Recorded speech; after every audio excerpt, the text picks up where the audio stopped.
Hello everyone. Welcome back. It is time for another Honkai Star Rail Sunday.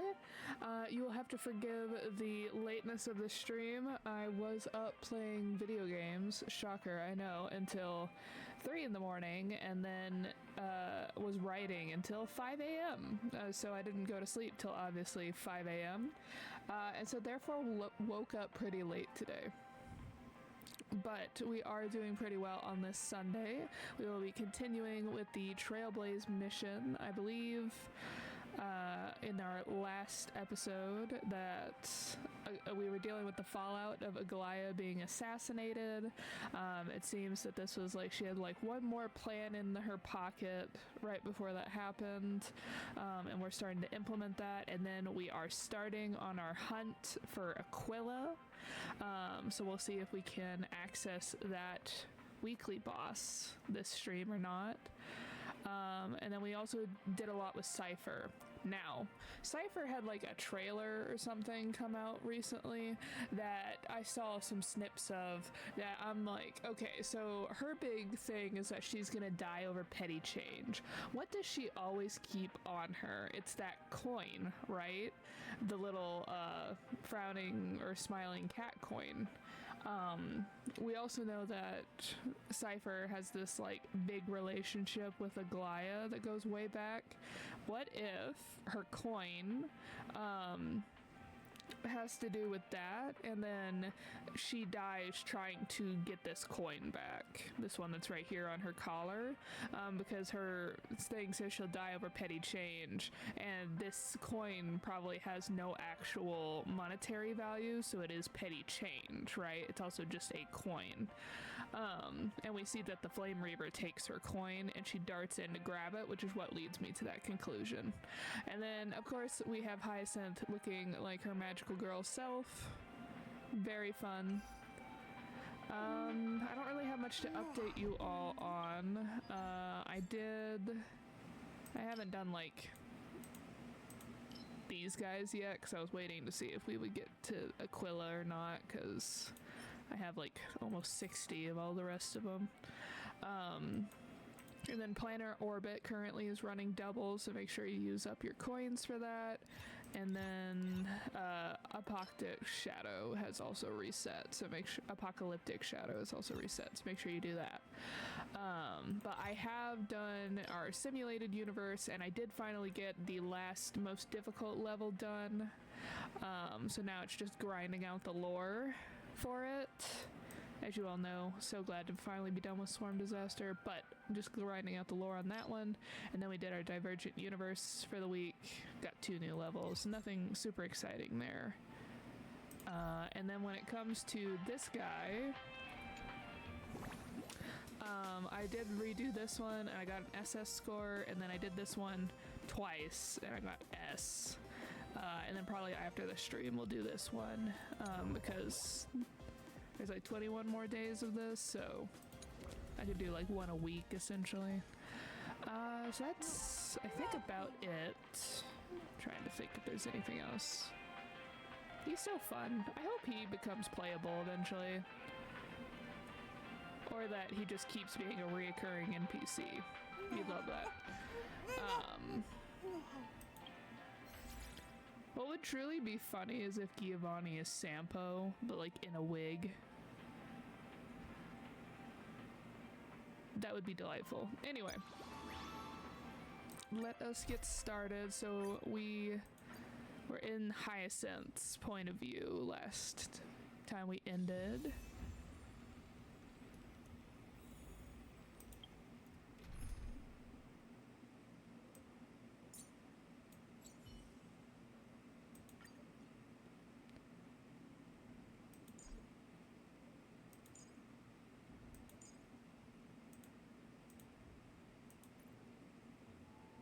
Oh wait, she's a healer, isn't she?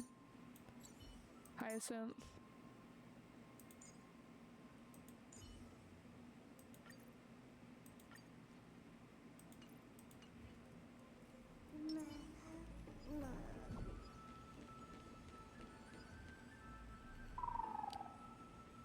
This was where Professor Anaxa gave us the lesson.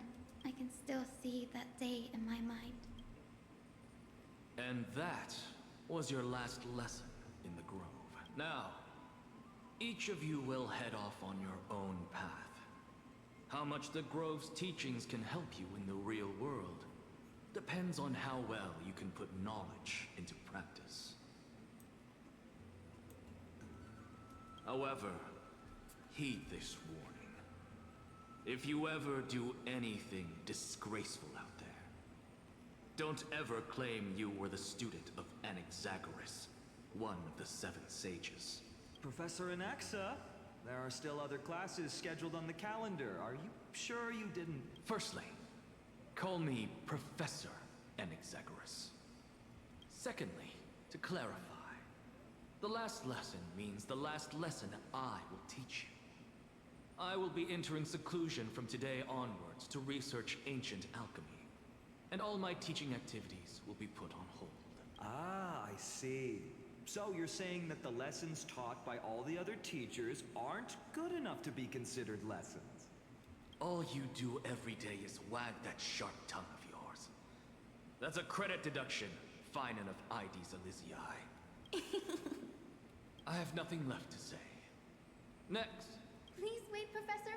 According to the Grove's protocols for a cohort's final class, the lecturer should take some time in that lesson to discuss the students' post-graduation aspirations with them and guide them toward a solid path. Surely you can't skip such a crucial step, Professor. He's like, dang, someone read the student handbook. How dare. The teaching assistant, Miss Hyacinth, is truly Professor Anaxa's nemesis. Fine. Since Hyacinthia insists on this, let's go through the process. Since some of you are so eager to speak, why don't we start with you, Finan of IDs Elysiae? What is your post-graduation aspiration? Me? Well, it's not exactly an aspiration, but the only thing I want to do is to protect the people I care about. I see. So you want to be a hero? How boring. Next. My man's like, stupid dream. Moving on. I didn't say. Castorus, you've been giggling for quite some time. How about you go next? Perhaps my answer is a bit vague and meaningless, Professor Anaxagoras, but... I hope the world can be freed from the agony of death, so that every living being may find calming peace. How naive. So naive that it makes me want to weep for your fairy tale. See, this is why I don't want to follow those outdated protocols. All I get are boring answers. Since you suggested this whole process, why don't you wrap this up, Hyacinthia? Share your aspiration with everyone, and let's see if yours stands out. Being a part of this man's classes would be both amazing and also my ego would not survive. So it's finally my turn. Good thing I came prepared. My aspiration is nothing less than completing the final blank page at the end of the hero's epic.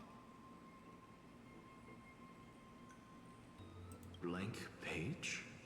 An interesting description. Do explain, assistant. I've read all of Amphorius's heroic epics while studying at the Grove, and a common thread came to my attention.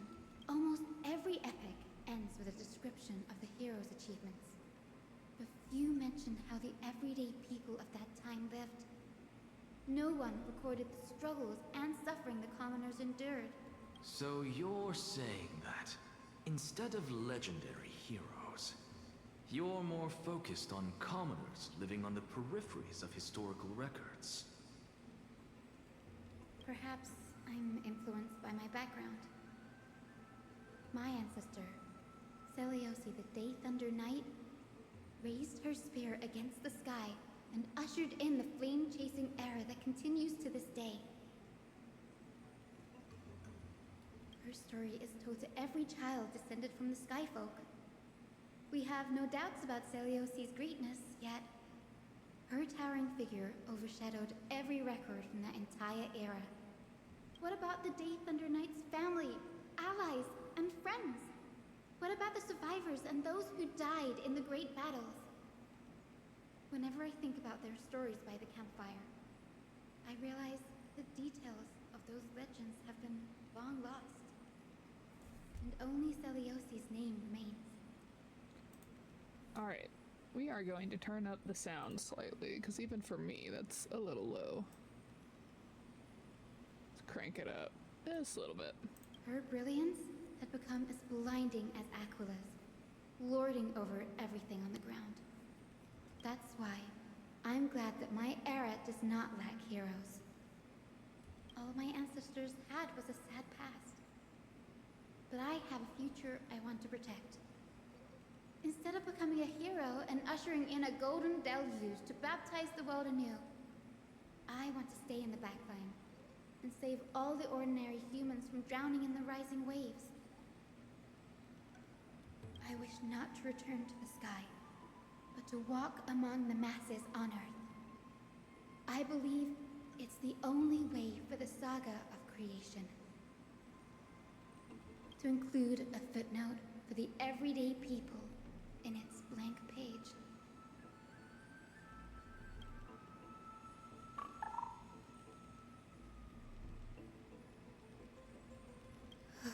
I'm getting embarrassed from remembering how I said all that, but my beliefs have never changed. Now I really have a chance to stay behind the hero's front line and realize my dream.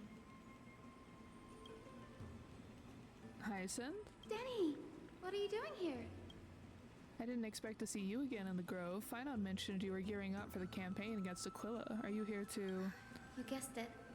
To reach Aquila's realm in the sky, descendants of the Sky People must perform a bloodline ceremony, summon the spirits of our ancestors, and get their blessings. That's the only way for creatures on Earth to forge the rainbow bridge to the sky. And the soul of the first ancestor I want to see is here in the Grove. The Rainbow Bridge is essential to retrieving the core flame of Aquila, but undertaking such a vital ceremony alone is far too risky. Don't worry. I have little Ika with me. You will protect me, won't you? Good, Ika. Well, what brings you here, Danny? I'm collecting as many myths and research about the Titans as I can. Everything about Amphorius is a valuable addition to our databank when I get back to the Astral Express. Right. If all goes as planned, you and Gray will be able to go home after this mission, won't you? Yes, assuming we can actually break the curse about worlds beyond the sky, I have a feeling it's not going to be smooth sailing. Oh? Could it be that you too have some kind of hidden powers to make prophecies now? That's not it, but I'm starting to question how real everything is after a conversation with a member of the Council of Elders. Also, Don Hung's very good at, recognizing patterns, and out of all the Trailblaze missions after acquiring Kalis, they're like, yeah, nothing ever goes well. Nope. I didn't understand that either, little Ika. Don't worry about it. There's a lot that I still don't understand. Since we've already met up, why don't you come with me, Danny? I was thinking the same thing. The Grove is fraught with danger right now, and an extra pair of hands translates to extra security. That's the dependable express guard for you. So, shall we get going?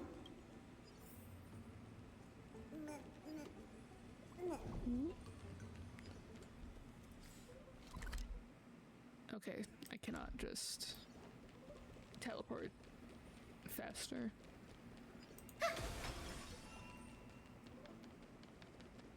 The chroma copper is vibrating.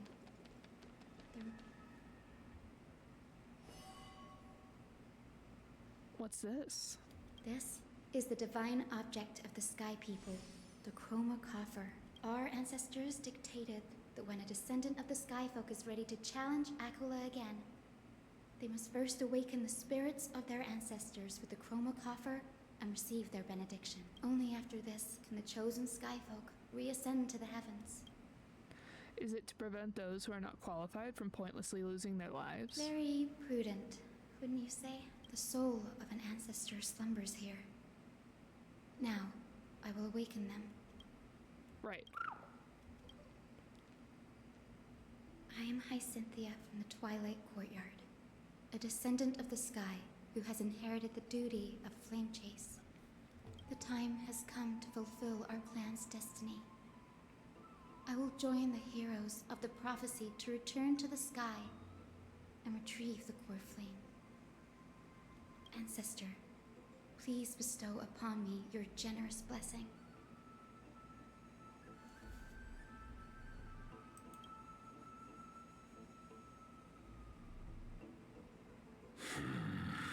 Who has awakened me?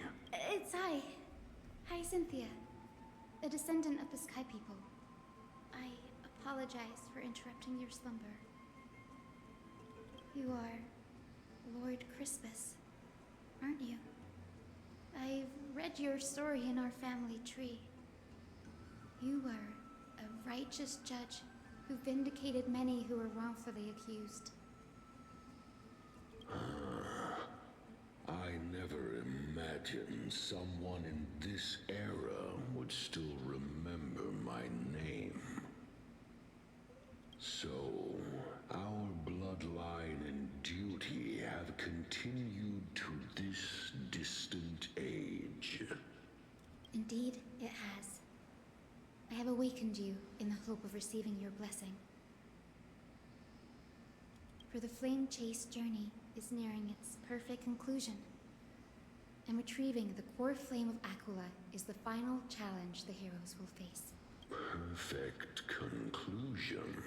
Hyacinthia, you look very young, and you do not have the bearings of a warrior who can contend with a titan. How can you convince me that this blessing will not turn into a curse, leading a child like you to your demise? 1,000 years ago, Celiosi, who conquered the skies, left behind legends and a will, entrusting the mission to return the Sky Titan's core flame to her descendants, to people like you and me. Though I'm not a warrior, I will not turn away from the mission that has flowed through our blood for 1,000 years. And I am not fighting alone. I have the strongest and most tenacious companions in the world. Amphorius is in an era brimming with heroes. The burden of retrieving Aquila's core flame no longer rests solely on the shoulders of the chosen Skyfolk.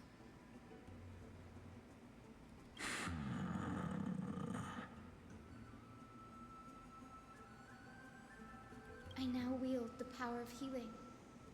I aim to mend the fissures in the sky and heal the wounds of the people. I desire to define the mission of the Skyfolk in my own terms, to conclude the vigil that has spanned millennia.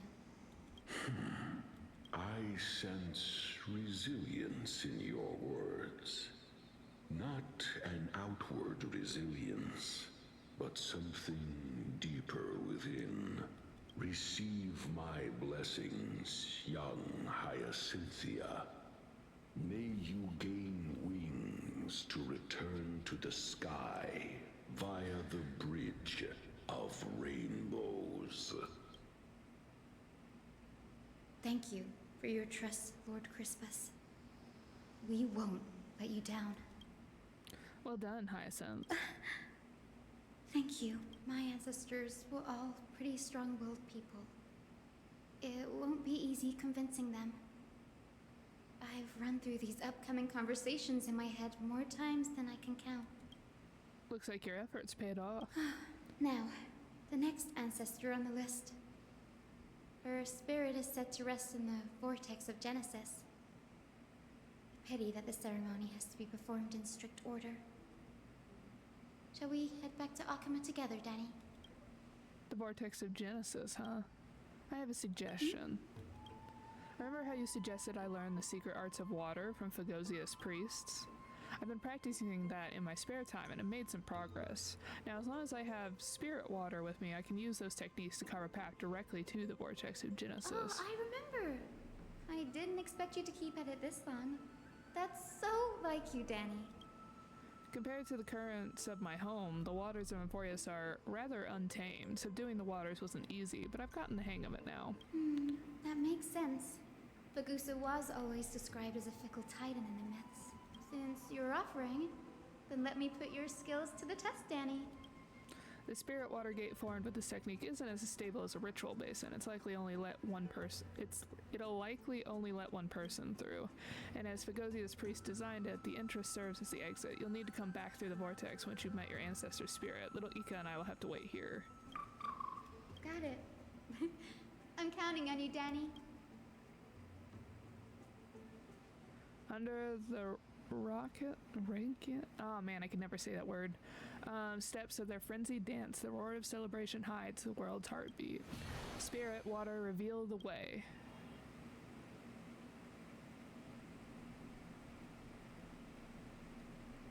The vortex of Genesis. Unbelievable.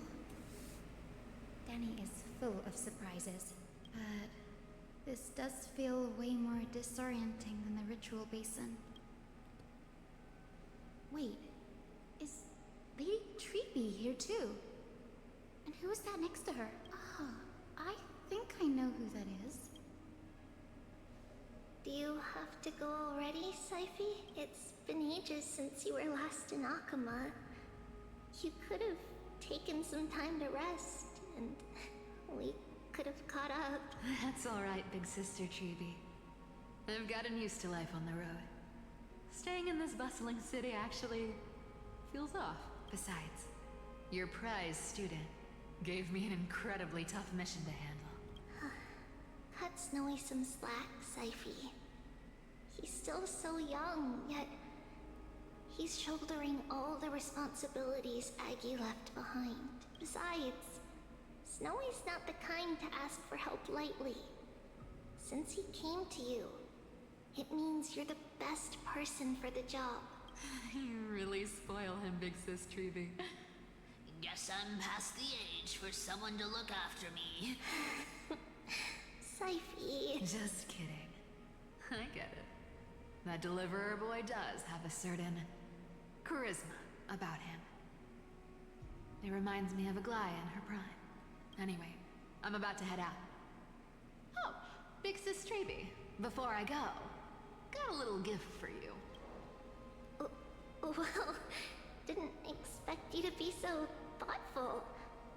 What's in it? That's a part of the game too. If you want to see the full picture of what's inside, you'll have to wait until nightfall. A gift with a mysterious twist?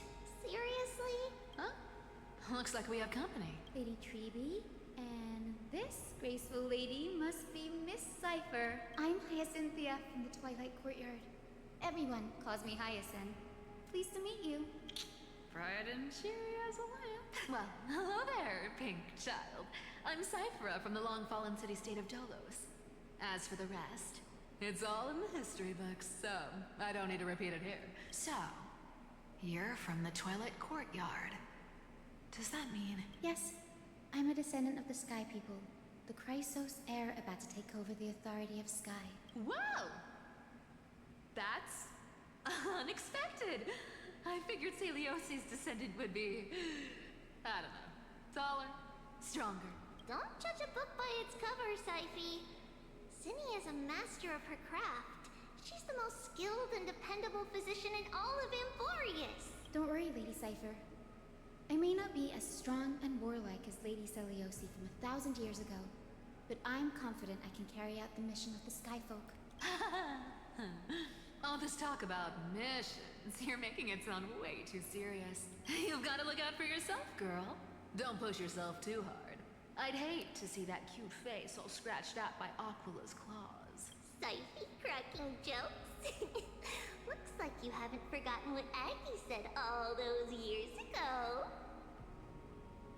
Anyway, I've got a mission to handle, so I'll get going.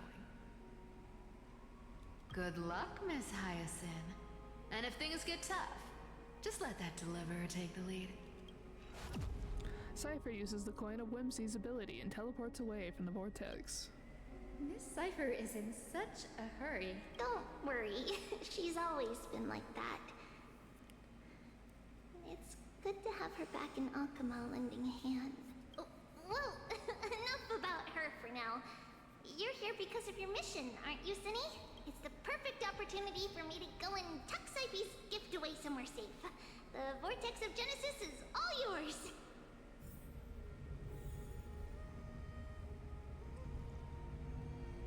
And then just to give you all a kind of idea of where we are plotline-wise, there's 9 main quest lines for this set of Trailblaze missions, and we are on quest 5. It's squishy.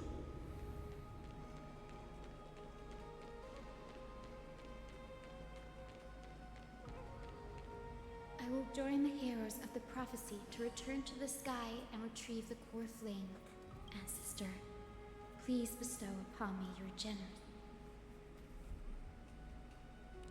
Oh wow. I guess they already introduced the like skip button.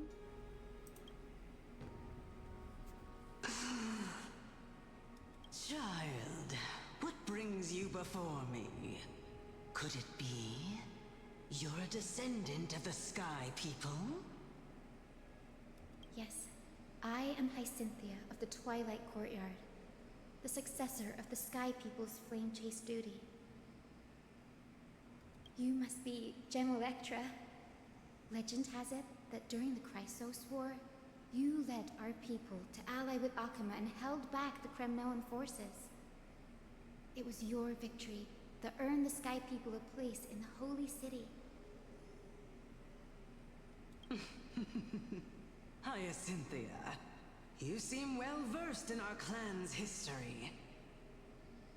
And this is the Vortex of Genesis? It is. Look, 10 stars have already been lit. The Chrysos Heir's flame chase journey is nearing its end. Are those the core flames of Fagusa and Giorios? Does that mean Hycelans and the Mountain Dwellers successfully carried out their duty? As fellow pillars of Amphorius, who would have thought that Sky's duty could only be fulfilled after 1,000 years? It's because Sky shelters all beneath it. If it were to shatter, the world would fall apart with it. That's why Lady Aglaya made the core flame of Aquila the final step in our campaign. Aglaya? Is she still on the flame chase journey after 1,000 years? Unfortunately, she has recently left us. But you're right. She was indeed still guiding the Chrysos heirs forward. Incredible. That girl actually managed to endure the merciless erosion of time. And lasted for so long. Answer me, Hyacinthia. Since you recognize me, you must have also read my writings, no? Every record regarding my lineage is etched in my memory, including your words. In that case, you're probably aware of the prophecy I sought from a certain Trebios. Yes. At the end of the Rainbow Bridge, the Sky Folk will mend dusk and dawn. But unfortunately, no ancestor has ever been able to truly decipher its meaning. I see. Yet, Trebios's prophecies never fail. Perhaps you'll be the one to witness its fulfillment, child. May the prophecy lead you to a gentle fate.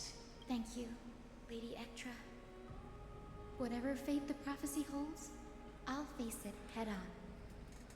It's only by giving everything we have that we can truly accept any outcome with a smile. Won't you agree? I like you, child. I wish this conversation could go on a little longer. Take my blessing, Hyacinthia. When I first saw you, I indeed had my doubts. But your resolve has touched me.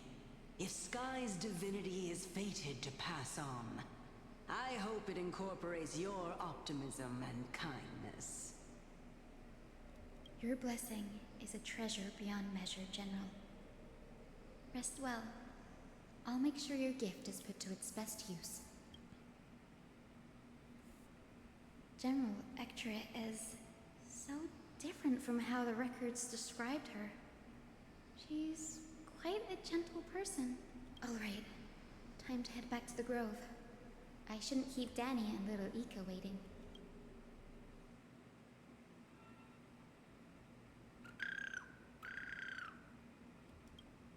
You're back. How did it go? It went great.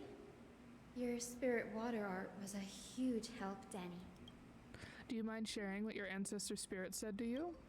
Hyacinth recounts her conversation with General Ektra to Dan Hong. What's wrong, Danny? Nothing. It sounds like everything went smoothly. It's just, I'm a bit concerned about the prophecy you mentioned. At the end of the Rainbow Bridge, the Skyfolk will mend the dusk and dawn. I can somehow sense a hint of sadness in those brief words. You've always been a bit of a sensitive soul, haven't you, Danny? Lady Trinan deciphers countless prophecies every day, and this one's just another among many. Don't worry too much about it. I hope so. Come on, Danny. Don't look so gloomy. We're gonna have to take a long trip for the final visit to the ancestors. Where are we going? Our final stop is Lord Mighty's home, Castrum Kremnos. Did we get to go see Mighty? We're here. This is it. Castrum Kremnos. Lord Mighty has been fighting the Black Tide here, alone day after day. I'm worried about him.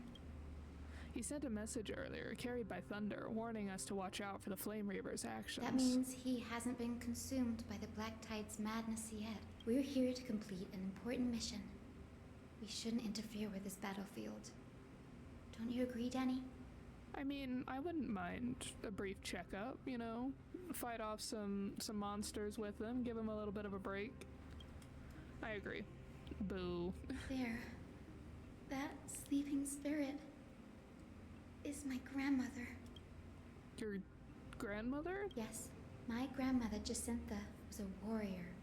She represented the Twilight Courtyard in the Kremnos Festival. She fought her way through every challenge and reached the final stage of the Kremnos Festival. She was just one step away from securing a peace treaty for the Skyfolk, but was ultimately defeated by the champion warrior of that time. I've never looked too deeply into the details of such ritualistic violence. The scroll simply described it as a glorious duel, but behind the glorious duel was a tragic end. Not long after the festival, my grandmother's injuries worsened, and she passed away far from home. This prophecy tablet was left here by the Kremnoans to honor her final wish. Her death marked the final collapse of the Twilight Courtyard, already fragile under the shadow of war.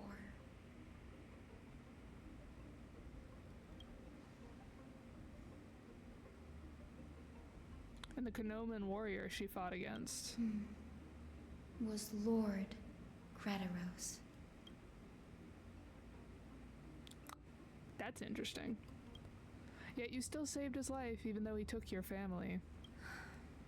Seeing him lying there, gravely wounded, bleeding out, I can't put what I felt at that moment into words. But when I heard Lord Krataros took that fatal blow to protect Lady Trian, all those tangled feelings faded away. To quote Lord Finan, Krataros must have done that to become a better man.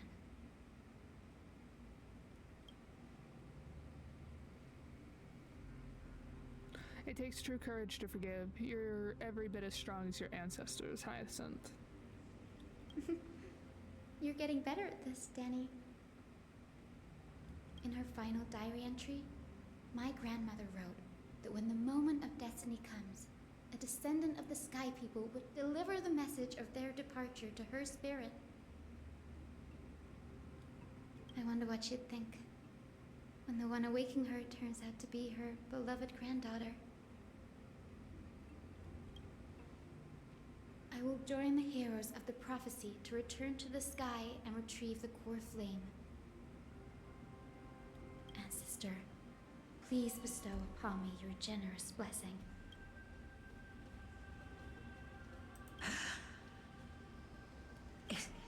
Is this the world of the living?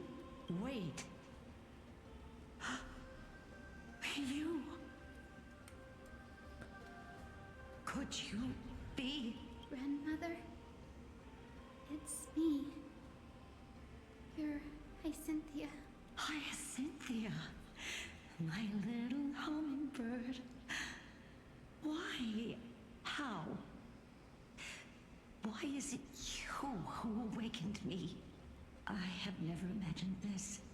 I thought I would feel happy for all my ancestors when this day came, but now I can't even experience the joy of seeing you again. Do you remember that you and Father took me to my very first sky rite when I was 8? Back then, you wanted me to pick one accessory out of 4. The sun crown representing nobility, the storm bracelet symbolizing strength, the ice ring embodying wisdom, and the radiant pendant signifying kindness. Grandmother, do you remember the one I chose? You spoke an innocent little prayer, infusing a faint thread of light to that modest pendant. Yes, and I remember how surprised you were. In all those centuries, no other child of the Sky People had ever made the same choice I did. Hyacinthia, there was a time when I thought you were a timid child.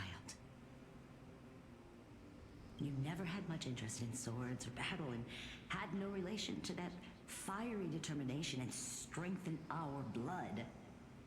Yet I've told myself, that's not a bad thing. If my hummingbird could live her life in kindness and optimism, then it'd be a good thing. I never thought the burden of retrieving the core flame of Aquila would fall to you. Don't worry about me, Grandmother.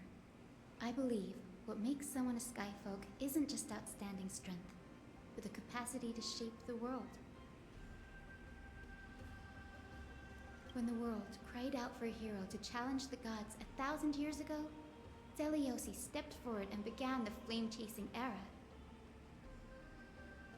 And now, as the flame chase journey nears its end, this broken world is crying out for something else. Healing. Isn't it poetic? A saga that spans 1,000 years, began with Sky, and will also end with Sky. You're still as optimistic as ever, just like when you were a kid.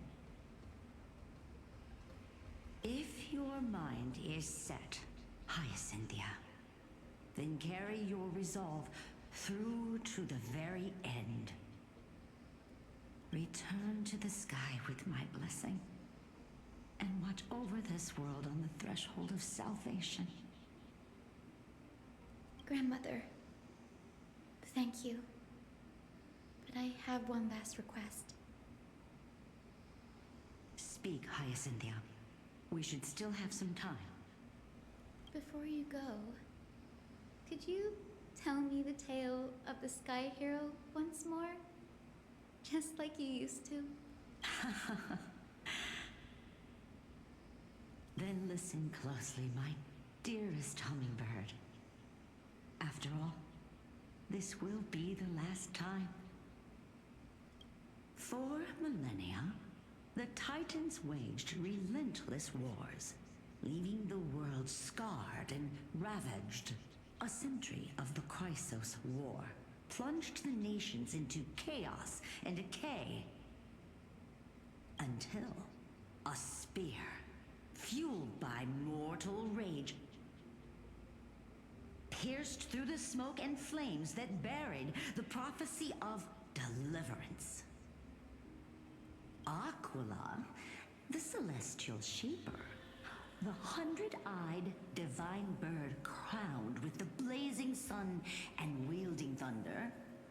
Those struck blind in 99 eyes by Nikador, they kept one eye glaring at the children of Twilight who received divine blessing, yet turned their weapons against the gods. Okay, but why does Aquila look so horrifying? The Chrysos heir of the sky, Seliosi, the Day Thunder Knight, ascended the forbidden lands of the Eye of Twilight at dusk, clad in wings. To her left was the lion-headed Solibus the Sunlit Wings, whose roars breathed divine flames and scorched the world. To her right was the horse-bodied Lunibus, the Moonlit Plume, whose graceful steps trampled the stars in the heavens.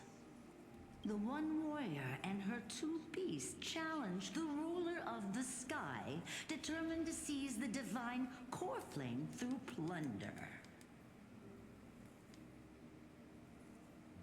The Titans' every roar summoned lightning bolts, and their every movement stirred cyclones. The wounded Titan's blood poured down like boiling rain upon the world and converged into scalding torrents in the final moments of battle. The sunlit wings set the Titan's wings aflame, while the moonlit plume sealed the divine body. The battered hero of the sky, with her wings broken and her body covered in wounds, struggled to lift her spear and pierced the last monstrous eye. The Titan's divine body crashed to the ground, and with it, the sky tore apart like fabric, about to fall, with its god. The fear and pleas of mortals urged the hero of the sky to rise again. Seliosi, the Day Thunder Knight, the first of the Chrysos heirs to slay a god in this world, charged into the crumbling body of Aquila with her two fearless winged companions. She merged with the Titan, holding up the sky once more, only to leave behind a powerful message for the world. My descendants will be blessed and cross the Rainbow Bridge back to the sky. At the end of the prophecy of Genesis, they will reclaim the core flame from my hands.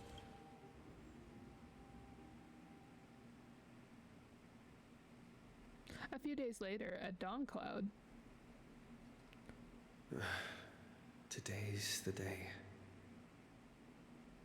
I still am not used to that voice. It sounds great. I just really liked the previous voice actor. Wow, I didn't expect it to be so lively up here. Are these people here to send off the Chrysos heirs? There's Finan. Let's go talk to him. He sounds so much more solemn now. Where are we now?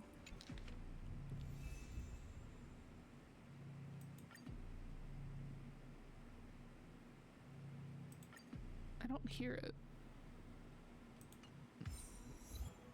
Oh, I have an achievement. I forgot about that. Complete Simulated Universe Golden Gears difficulty 5. The audio we just got. And then during the battle against Stellar and Hunter Sam did not use supernova overload when their secondary combustion state is dispelled.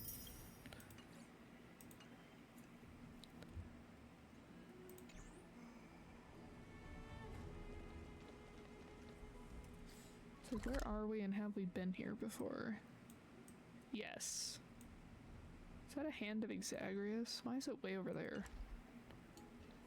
I say that like I might not have put it there. Speed.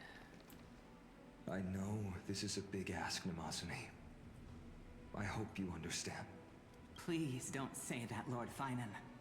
It's an honor for us to be entrusted with this task. Go then. Let's hope our concerns don't come true.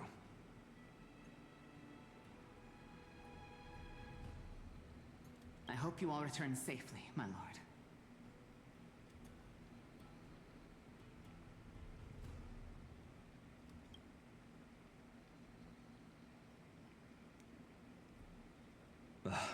There you are, partner. He sounds so soft when he says that. Finon, please, you need to back off a few emotional degrees. You're gonna give us hope. You didn't oversleep this time, did you?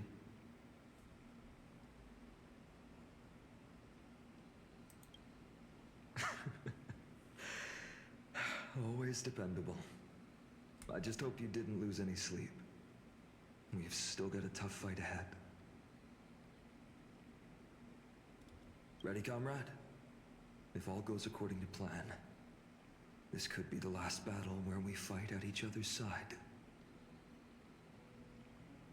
Finon, no. If the curse separating Amphorius from the world beyond the sky is truly Aquila's doing, then you'll be able to return home after their fall. I do not think it'll be that easy, but we'll see.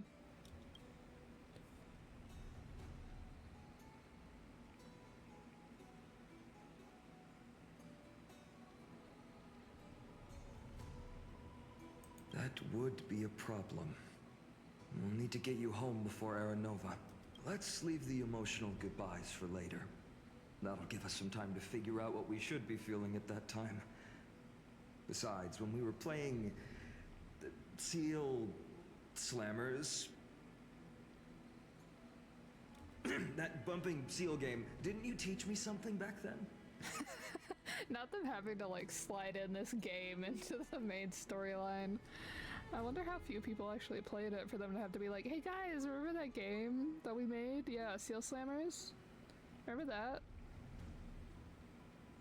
Crack the champagne at halftime to watch victory slip away.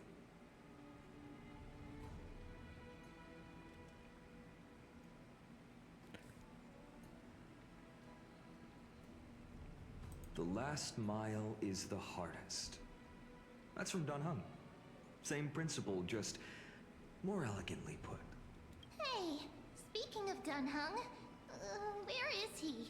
He arrived before everyone else and climbed to the cliff top to wait for us. He's probably not keen on being the center of attention. Lord Finon, please make sure you all come back safely. Please defeat the indifferent eye of Twilight and restore a compassionate sky to Amphorius. Thank you all for your blessings. Rest assured, we're fully prepared. But I'm not the main attraction today. Please don't hesitate to cheer for Miss Hyacinth when she arrives. Miss Hyacinth, the chosen daughter of the sky, the pride of the Twilight Courtyard. She's not just the pride of Akama, but all of Amphorius as well. And furthermore, while the Flame Chase journey is led by the Chrysos heirs, it's not just those chosen by Aglaya who contributed to it. Let's extend our gratitude to the 2 warriors of the Outlands who bravely stepped up and risked their lives for those they've never met. Hero, your saga will be chronicled in epics and celebrated across the New World.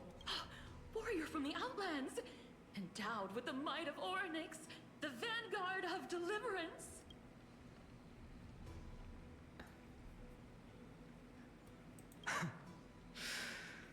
After all this time, you should know when I'm just being polite and when I'm genuinely speaking from the heart. Finon, I need you to stop talking in this tone of voice, please. That praise was heartfelt, partner. Had I not trusted my instincts and put my faith in you and Dunhung, it's hard to imagine what might have become of Ak.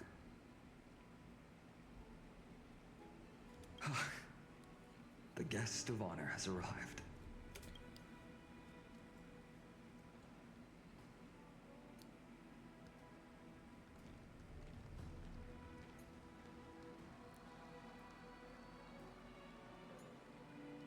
Now I gotta do a little princess hand waving. You all can't see it, but I'm doing the like the royal British wave where it's like just slightly tilting your hand back and forth. People of Akama, I've been blessed by the ancestors of the Sky People. They have agreed to bestow the 1,000-year mission to me, and to have me claim the core flame of Aquila.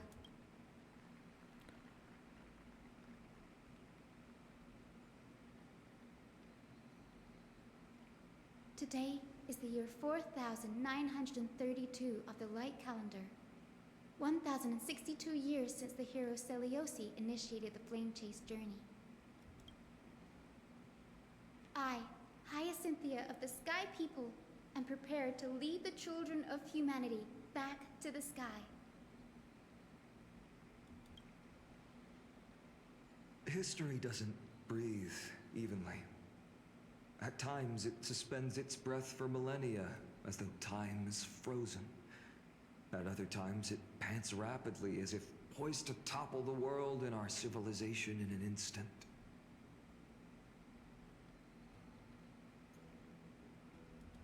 Its hurried gasps have sparked a tempest, sweeping all of us along. Hyacin, as an observer, you've witnessed the return of 4 core flames. And now, it's your turn to fulfill your duty. Please, guide us into the heart of the storm as the executioner of this mission.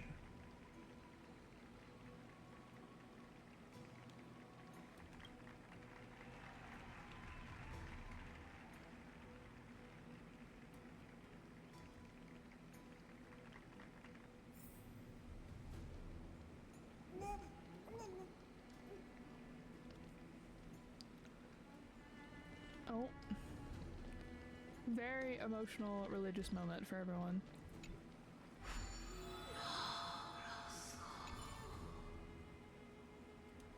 Okay, this is a pilgrimage platform dedicated to devout believers. You bow to Kefli but do not return the gesture. But they do not return the gesture, probably because their hands are full.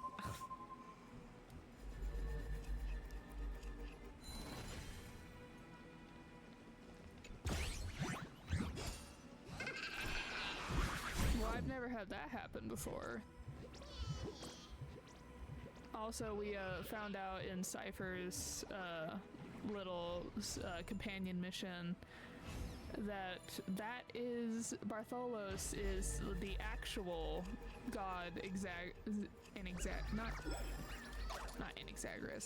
Zagreus. There we go. So used to saying Professor Anaxagoras' name. Which I'm slightly concerned that how that's gonna affect the Flame Chase journey because he's not dead. Trying to snatch chests loaded with treasure from me is one thing, but an old scrap of paper covered in nonsensical scribbles? You won't even let me something like that go? Are you also interested in Aquila's enlightenment or something? My apologies, I didn't realize, but what is there even to collect with this junk? I'd never even bother with antiquated scrap paper like this if it weren't for that scribe from the Memorial Market who came knocking. Whenever those followers of Aquila see the Enlightenment stolen, they act like it's the end of the world or something, scurrying around and raise money to complete the set again. Every book old Bartholos steals. Okay, the scribe gets another commission, and we split the profit. We were just rolling in cash, a never-ending river of money, though you just had to dam it up. Ha! You want to join our line of business? You're still too wet behind the ears, boy. You take this scroll here and go investigate, and I'll go rifle through the pilgrims' pockets, just like the venerable old Zagreus said. Never let pilgrims off the hook. They always get something in their pockets. They've always got something in their pockets.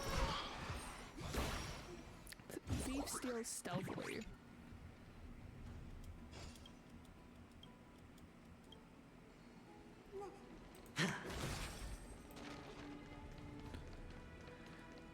Man. May Mighty Mouse protect you! Kneeling on those steps, like, it's good image-wise, it must be so uncomfortable.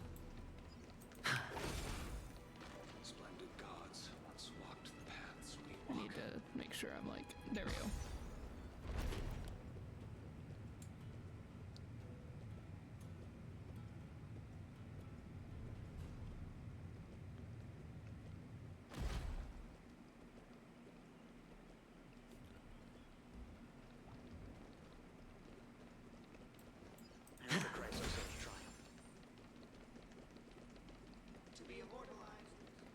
They'll surely seize the core flame of Sky and bring the flame chase journey to its perfect conclusion.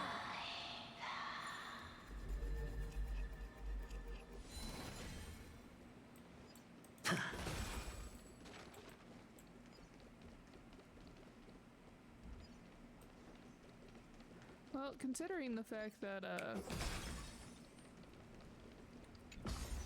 I'm assuming we definitely will, considering we have a weekly boss that's just Aquila, but...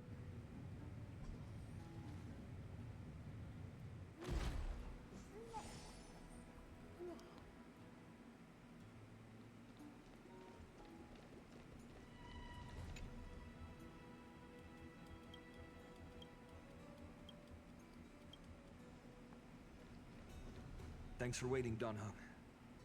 The team tasked with conquering Aquila has finally assembled. We have reshaped the history of the world with our hands over and over. I bet this trailblazing expedition could even make Akavili jealous.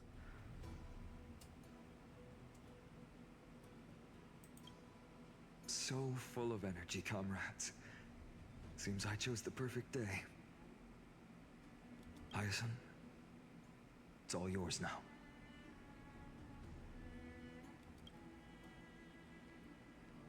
Legend tells of the Skyfolk once divided into many tribes. The Sunfolk worshipped the sun. The Rainfolk were devoted to storms. And the Winterfolk waited for signs in the snow. Our ancestors lived under Aquila's light.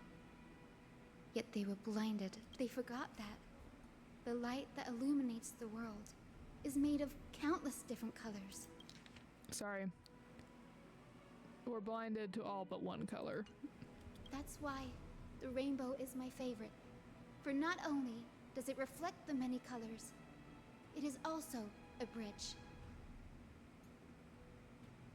And I want to use the Rainbow Bridge to link everyone's hearts and give hope to every soul on Earth.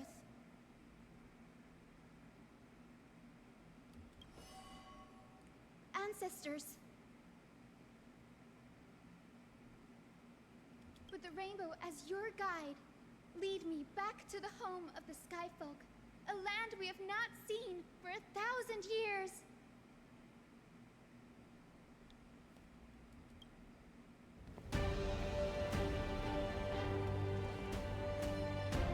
Oh, Rainbow Bridge, please guide us to ascend to the skies once more.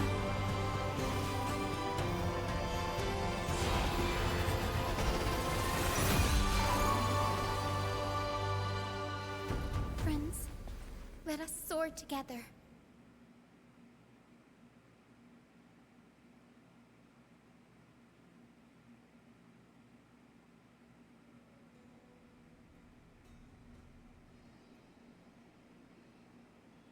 Flying along the Rainbow Bridge is truly an amazing experience.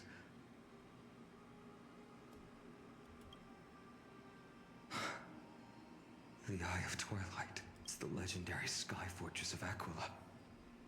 I never imagined that one day I'd be able to step foot on it. My ancestors once built a magnificent civilization among the heavens. The Eye of Twilight, which we are standing on, is the home of Aquila and the heart of the city-state in the clouds. This must be where the hero Seliosi stood when she challenged Aquila and began the first step of the Flame Chase journey. We are here to end the journey she began.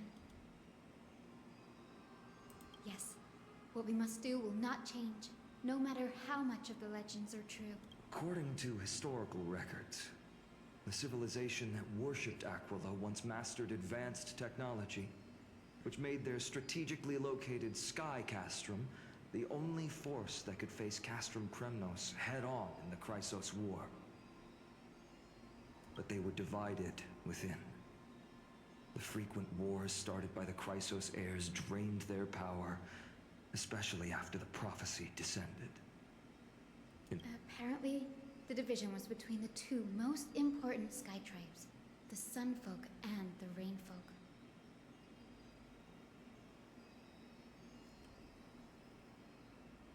Garnon, did I skip over you?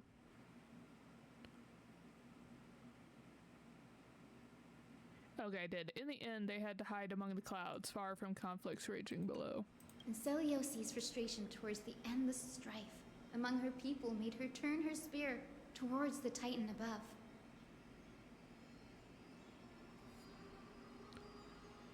After driving the enraged Titan to the brink of defeat with her two-winged companions, they all vanished somewhere in the sky. Her courage was unparalleled. Yet she still could not end Aquila, nor bring back the core flame of sky. Some say she sealed the wrath of the god within herself, trapping them deep within the Eye of Twilight to support the heavens of Amphorius forever. In other words, she became one with the Titan.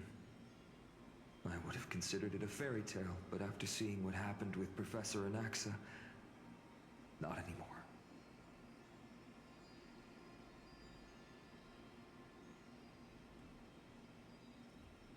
Has that Titan and that fused hero been looking down on the world from here for 1,000 years?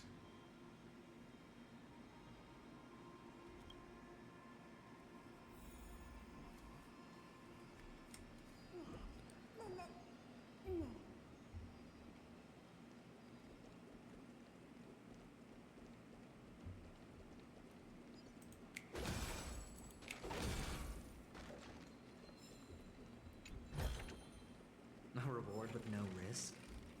I'll take it. It's been so long. Maybe the Eye of Twilight has already turned into ruins. Oh, I like that the spotlight kind of follows you. See? That's fun.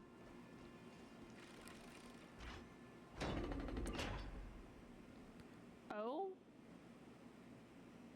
That's an interesting glitching effect. Something's not right. I can kind of feel how big and empty this place is. But all I can see is darkness. Well, and what's on the other side of this? Maybe it's the celestial mural. The Sky City believes that mural to be connected to Amphorius' sky. And any weather condition depicted on it will become actual weather. The mural would reflect Aquila's shifting mood, like clear skies, fog, snow, or thunderstorms. The sky priests would gather here during peaceful times and pray to the god for warm breezes and good harvests. To put it in words that Gray and Danny would understand, just think of it as a massive screen. Got it. Aquila's theme park. Kalis, no. In any case, exploring in the dark is never a good option. If we could light up the mural, it might just provide us with the light needed to move forward. That really conspicuous device might be part of the ritual. Let's go take a look. It's dark, so watch your feet.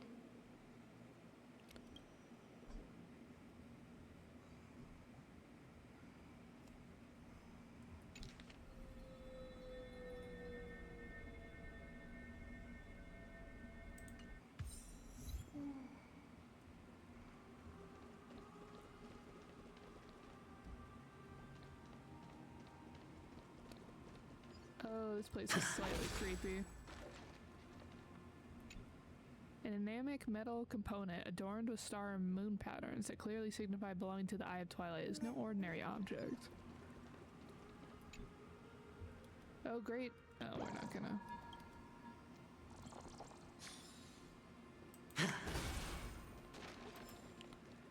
This would be a good setup for a horror game, like this area.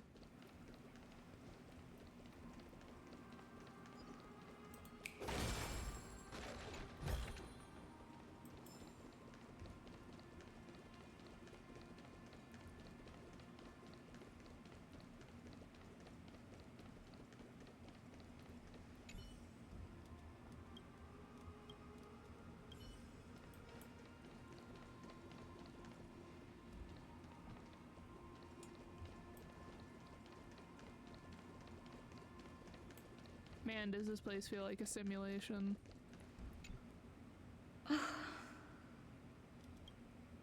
How about it? Got any leads?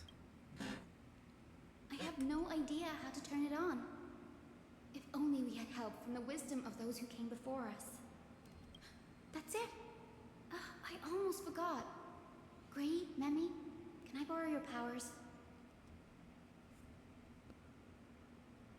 Got it! We just need to find the scattered memory nearby, right? That's simple. Give me a little time. Feel the flow of time. Over there! Okay, first glance, I was like, Dr. Ratio? And over there. Done! There haven't been many people for a while, so the traces of time are super obvious. I knew you could do it, Memi. You are a huge help. You mean we're gonna actually try and find the instruction manual and we aren't just gonna press random buttons like everybody else who has to deal with new technology? Arrogant sunfolk. The Titan will condemn your brazen disrespect.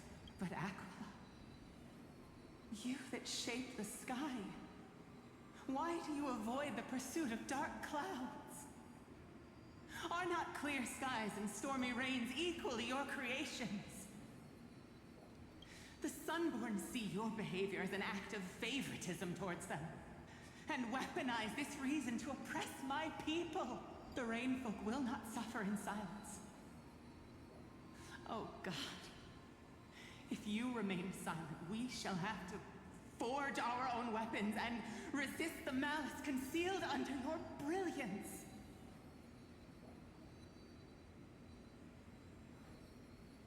May the Eye of Twilight never open, and may torrid rains descend forever. Avoid the pursuit of dark clouds. Aquila doesn't like rainstorms. It seems a little hard to believe, but we should write this clue down first.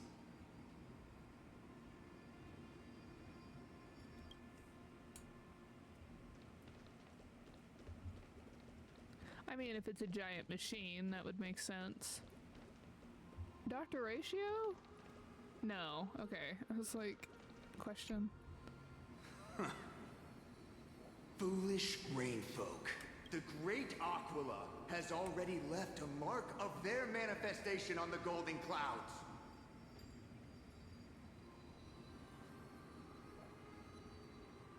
The gods' choice is clear. Only we, the Sunborn, are the true heirs of the sky. This war is destined to end in the victory of the Sunfolk.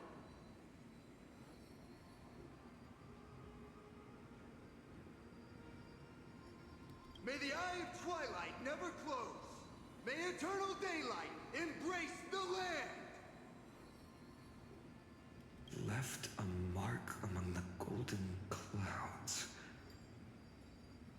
Is this referring to the celestial mural? But we can't see anything right now. It is, as the rumors said. The Sky Castrum was far from united. My guess was right. This venue is indeed where celestial rituals were performed. Memi, can you retrieve even more memories? No problem at all. Here goes.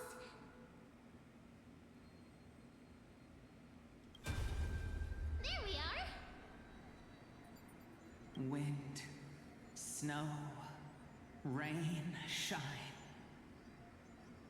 In the name of the sky's 100 eyes, I bring celestial phenomena upon the world.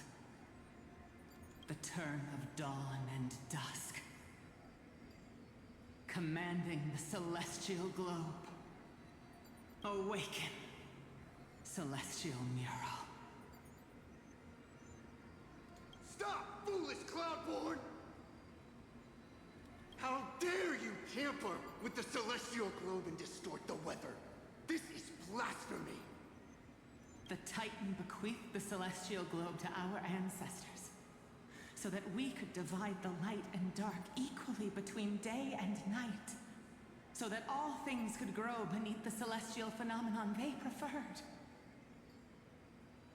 But the Sunborn have asserted control over the celestial mural. And now the days are endless, subjecting the land to drought and burning. And you have the gall to accuse the Rainfolk, who you've oppressed! The land? It is our eternal nemesis. Yeah, that was something I feel like I made a comment about like ages ago, being like, hey, if the sun never sets on Amphorius, how do they grow anything? Like, how do they even get food here? Because, like, plants need the cycle of day and night and the seasons to be able to grow and to, like, work properly. You can't have a eternally turned on greenhouse because the plants will all burn. How can storm clouds and rain, unloved by Aquila, lead the Sky Folk to victory in the Chrysos War? Your character is as weak as your faith.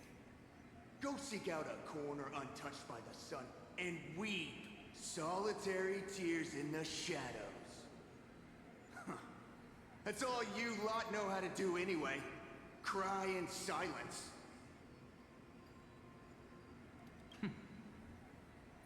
Then let us show you what we are really made of. You? What are you?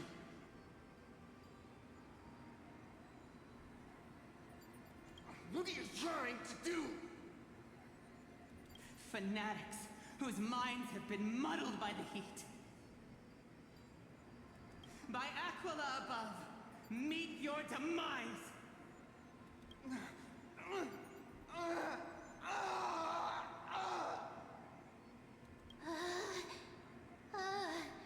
What a terrifying memory. The brutal internal strife is sad to see.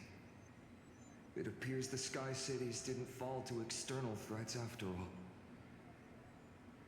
The proud Sunfolk saw themselves as divinely chosen, exacting long-standing oppression on other tribes.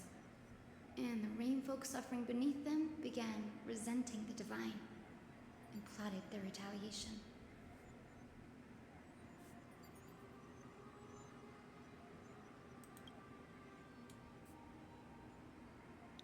The Divine set the stage and the mortals performed the play. This isn't the first time we've witnessed such a scene while trailblazing. No matter the era, conflict among humans is destined to persist. Having witnessed the actions of Kindness and the Cleaners, it isn't so hard to understand this piece of history.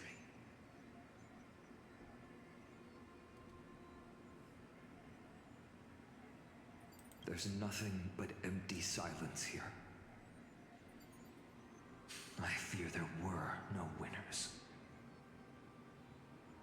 I mean, technically, wouldn't the Sunfolk be the winners? Because Amphorius has been, like, set to sunlight for who knows how long. The hero Seliosi. How did she view the ancient feud between the Sunfolk and Rainfolk? The legends focus on her god-slaying expedition, but are hazy on the fall of the Sky denizens. Perhaps I can piece together the true face of history here. One step at a time. Do you remember the verse that Rainfolk sang, Hyacinth? Perhaps that's the key to unlocking the celestial mural. Yes, I already memorized it. Now, shall we try to wake it up?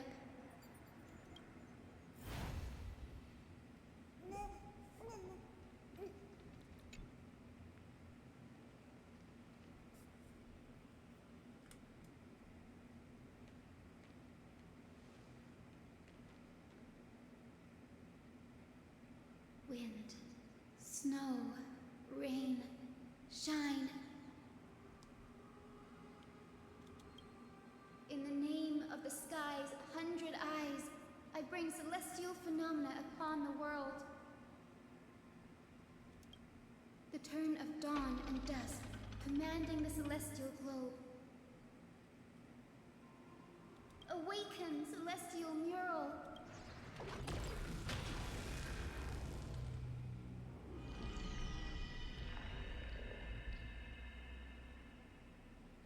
Golden clouds, blazing radiance.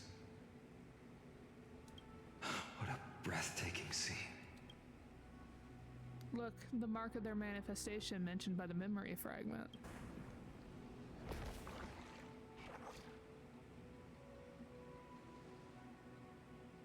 How chilling.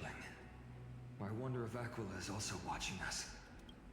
I remember the Rainfolk mentioned the Titan dislikes overcast days. We might be able to use this to our advantage and change how the mark is behaving by changing the weather on the mural. Wouldn't this affect Akuma? Don't worry. The mural probably lost its original function ages ago. Akuma's light comes from the dawn device shouldered by Kefali anyway. That being said, there's no power in this device anymore. We have to find another celestial globe if we want to change the weather on the mural.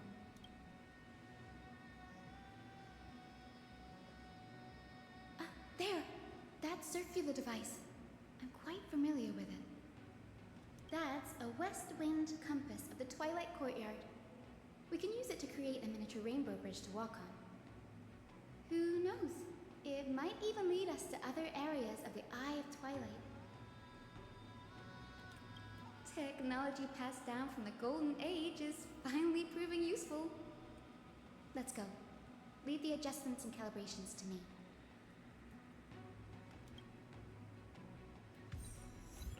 Climate controller.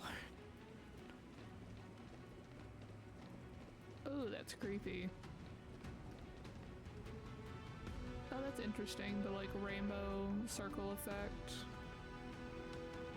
But I wonder, since Aquila is supposed to be like watching everyone from the sky to cast people down, I wonder if they dislike overcast days because it blurs their vision. That huge golden pool down there. A boiling pool of gold, said to be the energy source that powers the Eye of Twilight's divinity. You should watch your step as you walk. The mechanical structure is a bit different from the one used in the Twilight Courtyard. How should I put this? It's a little more complicated.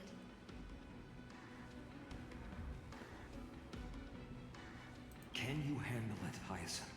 This might take a while, but I think I can manage.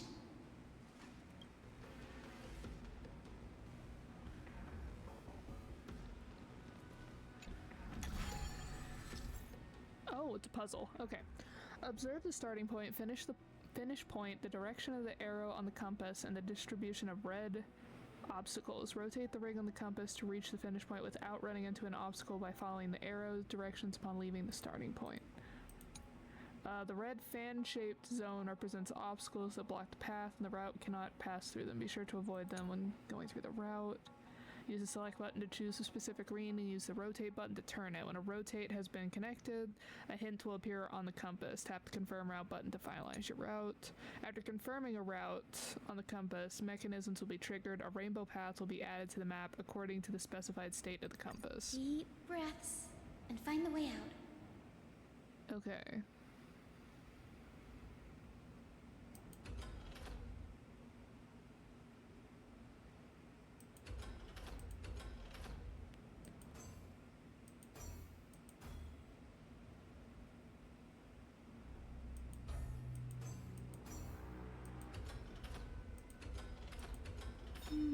I think this should be right. Easy enough, but it's also the tutorial one, so that makes sense. Look, the rainbow bridge has appeared. Well done. Now we can cross. Hey, careful! That's... Is that a winged Pegasus? Looks like a mythical beast. But this one doesn't seem hostile towards us. Is it the, Stelios's winged companion, the moon one, the horse? Tyson! Could it be the legendary? I'm not entirely sure. We might be able to tell if we get closer. We can't assume it's friendly. Keep your guard up and follow it. You can tell that Finon also wants to geek out about that, but he's like, okay, everybody, we gotta make sure we're careful. Legend has it that the hero Seliosi was always flanked by two winged companions, Solibus and Lunibus. They were her steeds and comrades. If they are still alive, they might help us confront Aquila. Okay, but can we take a moment to stop and just admire this scenery? This is so cool. Oh my gosh. Okay, I'll stop geeking out about that. It disappeared. An illusion? Or the memory dissipated? How strange. That Pegasus was different from the other memories. It was surrounded in an air of sorrow. Oh, it's so heavy that it's hard to breathe. Was that Lunibus's phantom? Did it appear here because it has unfinished business? If that's really the case, there must be a super strong obsession keeping it in one piece. Could it be some remaining bits of Celiosi's will? We can't be sure of that yet. Let's take the elevator up to the Eye of Twilight's core first.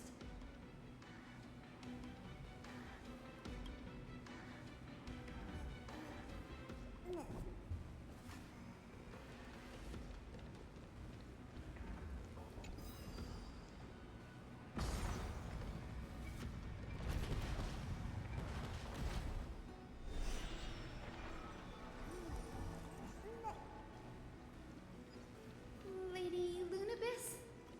Is that you? Can you hear me? I am the descendant of the hero Seliosi. We have come to complete her mission.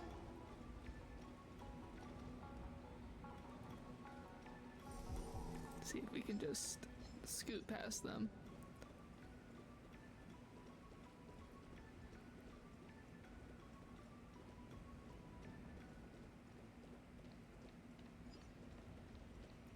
Feeling lucky.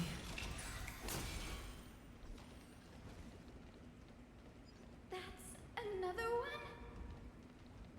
Oh, hey, doesn't, so that's the lion one, but that looks like the other companion, right? The lion one? The winged lion? Careful! It's not a memory phantom! It looks like it's alive, but it's so twisted and very shadowy, like those black tide creatures. Hyacinth, watch out!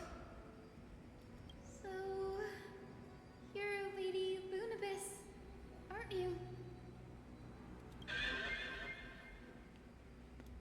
Then that corrupted being before us must be Lord Solibus. Did you lead us here so we can free your companion? I understand now. You must have been tormented by pain for so long. But you didn't give up. And you've held on to what little is left of your will with such tenacity. Don't be afraid. You're not alone anymore. I am Hyacinthia, the healer who inherited the hero's bloodline. Seliosi, the Day Thunder Knight, was once your comrade, wasn't she?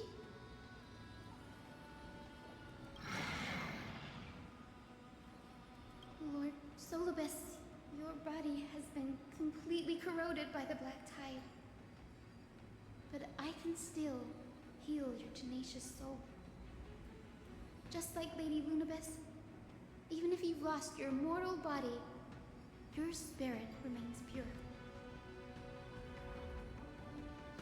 Please, keep holding on to what's left of your will, and I will reawaken you as a heroic soul.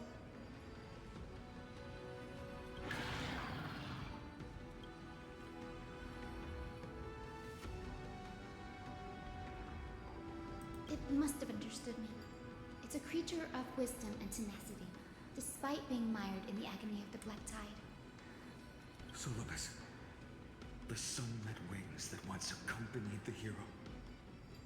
If this battle can remind you of your great deeds from back then, it would be my honor.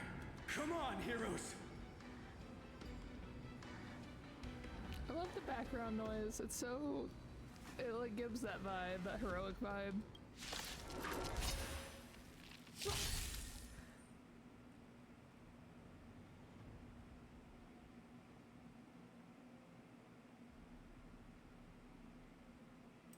Lord Solobus, please break free from the control of the Black Tide and return to your senses.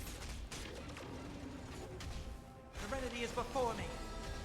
Here, this thunder!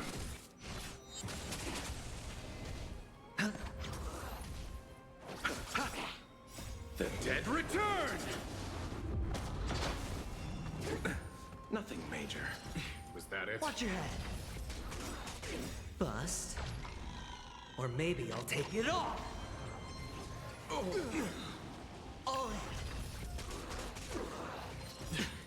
Watch your head. Show no mercy. I'll watch over you and guide you on your path. Torment and doubt, farewell. Conflict is pitiless.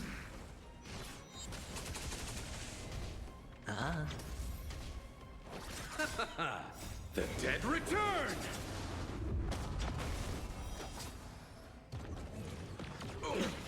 Watch your head. Bust. Or maybe I'll take it off. Serenity is before me. Here, this thunder! Show no mercy.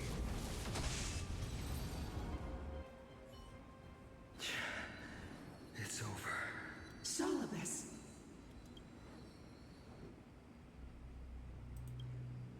Oh, so she speaks. Solobus, you're finally awake. My consciousness has been lost for far too long. Finally, I have been released from the Black Tide's cage. Little girl, are you Celiosi's descendant? It is me, Lord Solobus. My name is Hyacinthia, and my companions call me Hyacinth. Hyacinthia, you don't have the scent of her on you. It's been 1,000 years. Celiosi's blood may have thinned in my veins, but the resolve of the Sky People has never been eroded by time. I've journeyed here to fulfill her dying wish. How much do you know about her dying wish? I know that in order to support the shattered sky, she merged herself with the divine body of the Titan. And I also know that she left behind a message, calling on future generations to one day ascend to the heavens again and reclaim the core flame of Aquila. Has the legend changed so much since your people fell to the earth? Girl, you said you're a doctor. You only know how to heal and tend to wounds with such a weak lot in life. How do you plan to challenge the embodiment of the heavens? With this long sword, heroic soul.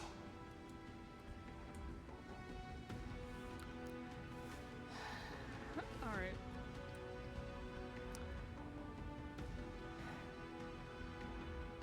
Me over here just being like, not the Lord of the Rings reference.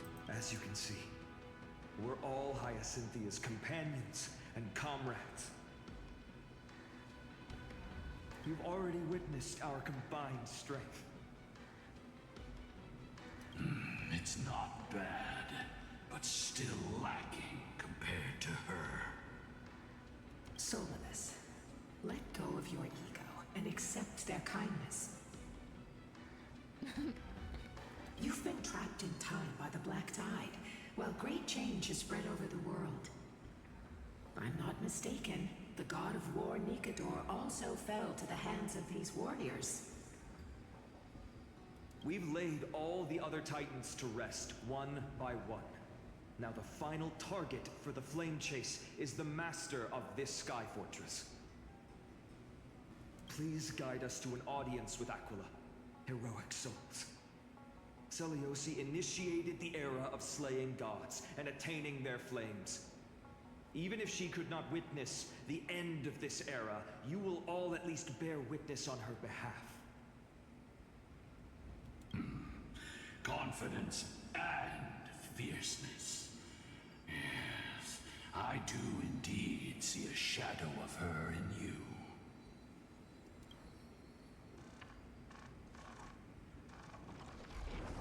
Aquila's mark flew away?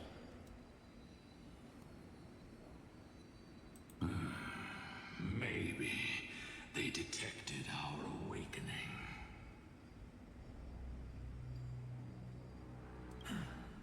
Well, perhaps our presence stirred memories of the fierce battle from 1,000 years ago. We learned from past memories that the Sky Titan fears dark clouds. Would you know more about this topic? What the memo sprite said is true, but you all still need a guide. Follow me, Hyacinthia and fellow warriors. Let the hunt for the gods start again. Is Lady Lunabis not going with us? I will be waiting for you all at the next destination, Hyacinth.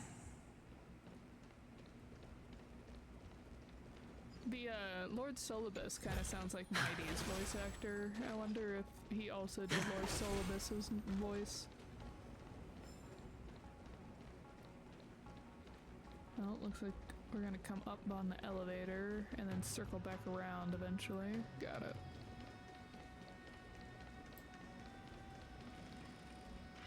Man, it's already been an hour and a half. Where has the time gone?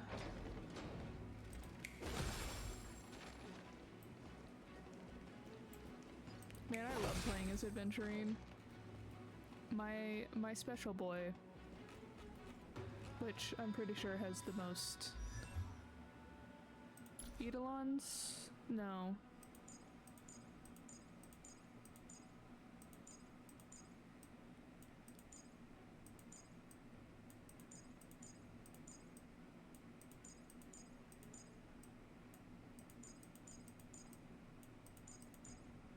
I mean, technically, he's close to... He and Argenti apparently are tied.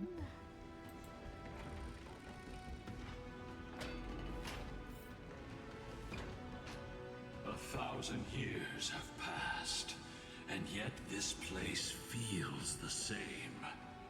Just that there is no more human clamor.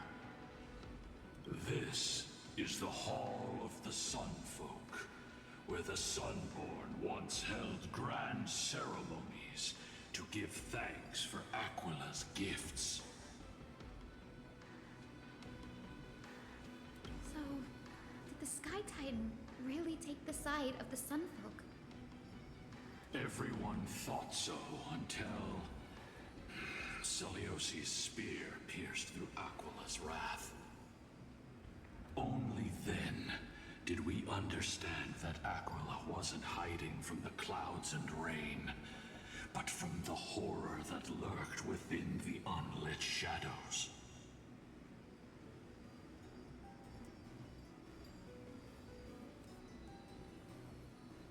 The Black Tide's threat has forced the Chrysos heirs to complete our flame chase journey, heading toward the prophecy's miracle of Genesis. Chrysos heirs. In our time, that title used to stir up waves of outrage. It's all thanks to those who came before us. Trebios, and Aglaya. You must have heard of these two names. But you all seem to be revered as heroes. Sorry, I keep skipping them. They talk slower than my brain computes reading the text at the bottom. So it was those two who made it to the end. What does that mean? Let's not elaborate on unrelated topics. You now know how to activate the celestial globe. So go and force out the Titan in the mural. The road got sucked away by the wind fan? Did Aquila do that? You have nothing to fear. We can use the power of time to rewind it if we have to.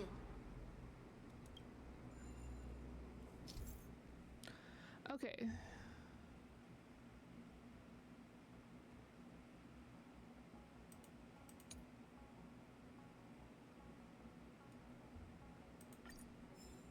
Interesting.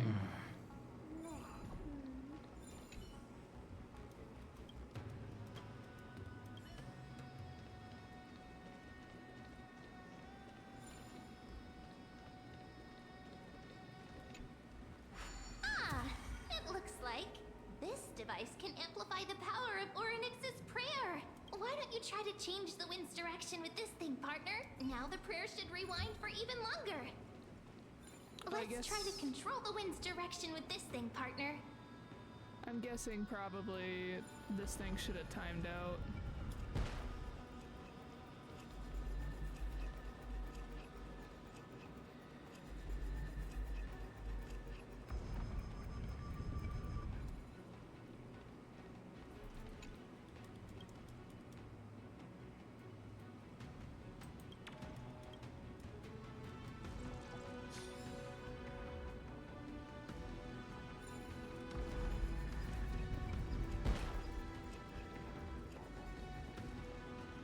The celestial globe is right ahead.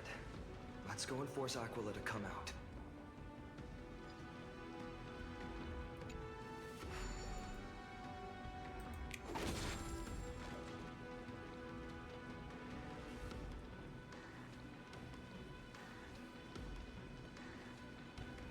Dang, the music in this section's great. Dawn and dusk, commanding the celestial globe. Change, celestial mural. Celestial shift didn't work. Perhaps the device has been damaged during those long, merciless years. Do you see those two giant circuits on the other side of the hall? Maybe we should try fixing them. These circuits all seem to be corroded by the black tide. Here's hoping those two prophecy tablets can help us out. This is hardly enough for a seat at the table.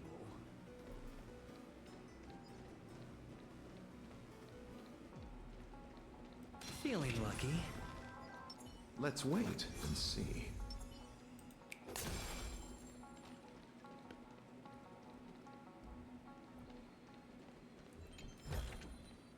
A reward with no risk? I'll take it.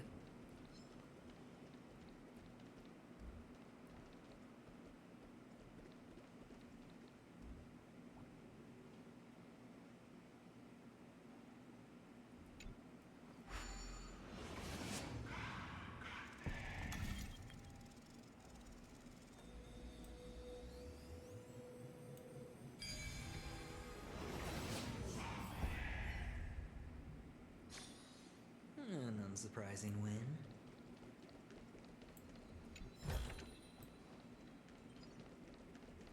We finally made it. Hopefully, this is enough to fix the celestial globe.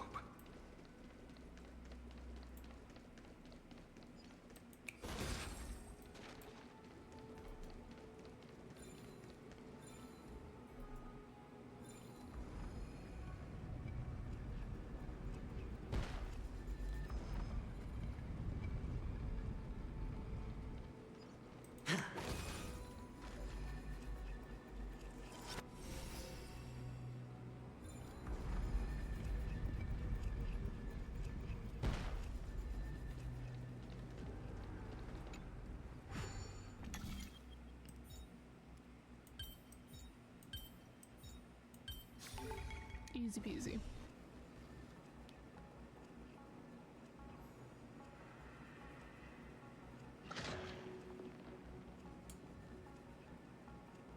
Smooth sailing so far. We've got one more circuit to fix. Let's keep going and find the tablet on the other side. Man, if only IT was actually that easy.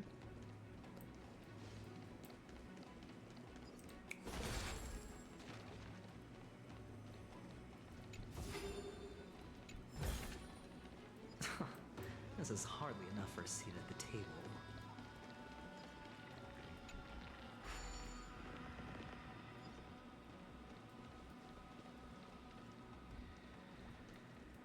Alright, nothing over there, nothing over there. Okay, there is a chest over here. Let's see if we can grab it.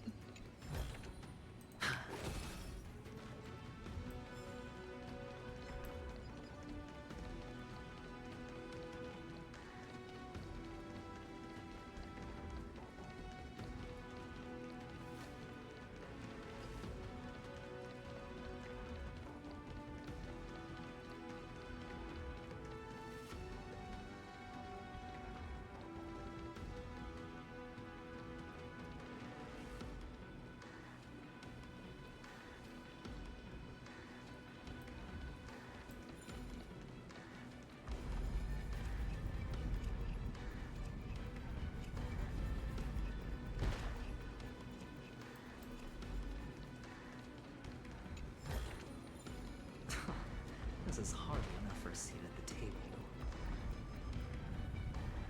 I like how smooth this is running, like the different movements of these platforms.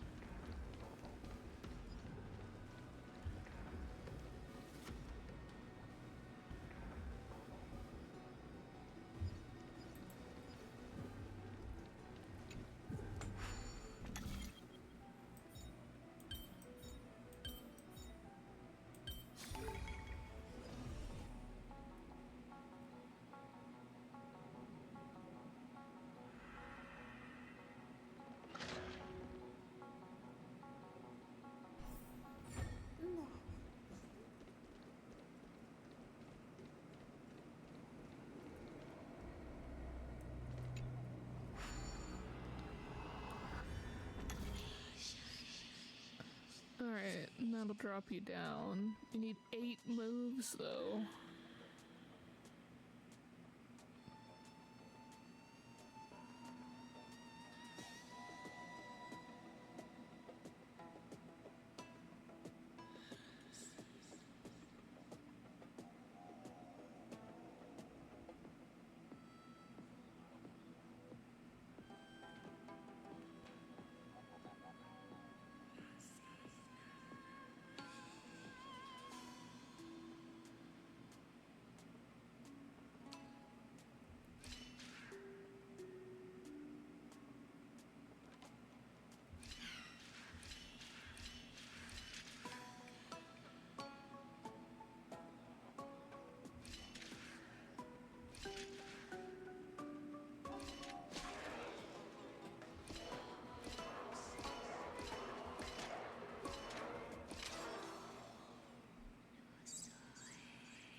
Oh, I need to be on the other side of it. Okay.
this is hardly enough for a seat at the table.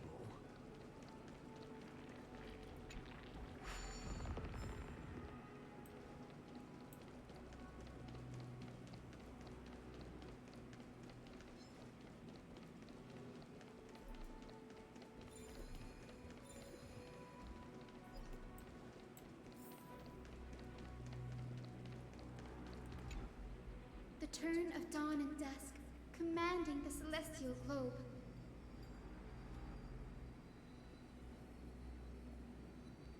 Change, celestial mural.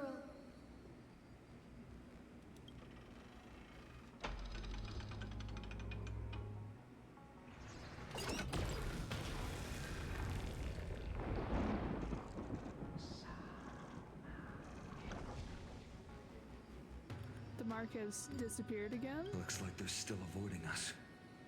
I wonder if it's cowardice, or if they have something up their sleeve. I fear the Aquila of present has long lost their sanity. But instinct still drives them to flee from the shadows, to evade the Black Tide's encroachment.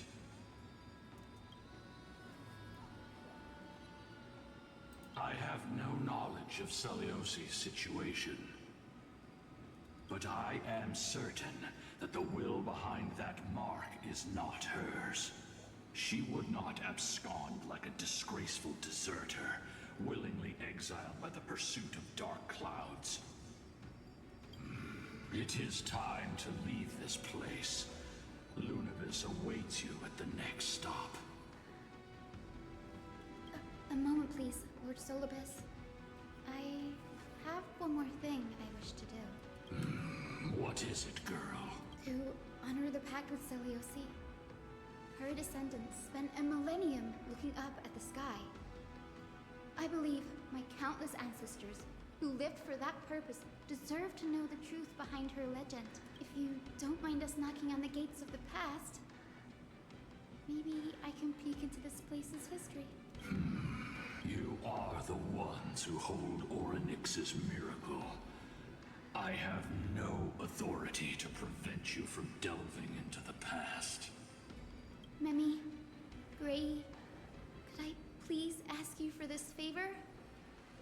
I want to show the truth to my ancestors waiting on the other side.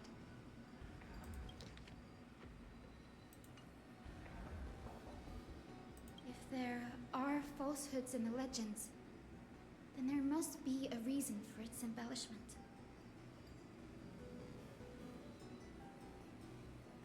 The scene here and the previous memories gave me a bad feeling. What else did the Skyfolk encounter after Celiosi challenged the god? I must figure out the truth behind the legend, even if it's for my ancestors' sake. Hyacinth, you're such a good child. Don't worry, I'm here.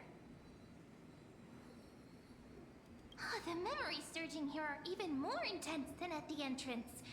I'll gather them up now, and mold them, and mold them.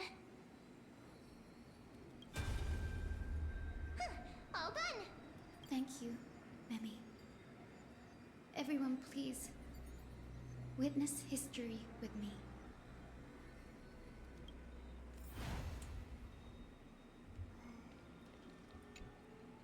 Daughter of Dusk, have you finally gone mad? I knew it! The child with the blood of two feuding clans will one day destroy the Sky Castrum. Will you really point the tip of your spear at our god? Stay your hand. Your recklessness will only bring divine retribution. The Sun folks are facing off against Celios. Listen to this part of history. Divine retribution? Those innocent children of the earth were sentenced to total annihilation by the god above, while they had nothing more than mere curiosity for things that lie beyond the sky. Look at yourselves. You call yourselves the Sunborn, yet you're unable to bear the blinding sunlight. You even consider sunburns and blisters as a gift from the gods. You declare yourselves the chosen ones, champions favored by Aquila. Yet you dare not even declare war upon the true threat of this world. Instead, you raise your swords and rattle them at your weaker brethren. You are all beyond saving. My father was also a disciple of the sun, but he taught me resilience and justice and guided me towards the light.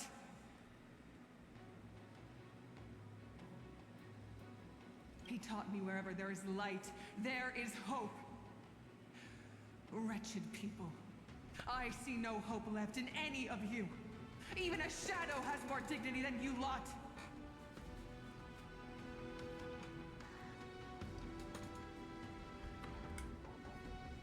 Even so, Daughter of Dusk, even so, you should not shatter our faith. Not just our faith. Aquila forged the sky. Nay, they are the sky itself. If they fall, what will this world turn into? A prophecy echoes from the horizon's edge. It heralds the advent of a new age. One not ruled by the Titans, but created by mortal heroes. I choose to believe in that prophecy. I must believe in any sign that promises to break the chains imposed on us by the old era. Any sign that will lead us to a new chapter of the world. If you wish to stop me from slaying the god, you'd better muster your courage and draw your bows. Let's see if I will be pierced by a hail of arrows first, or if you will be burned to ash by Solobis! How can we even fight you? You're the powerful Day Thunder Knight, a warrior goddess capable of trampling all lands.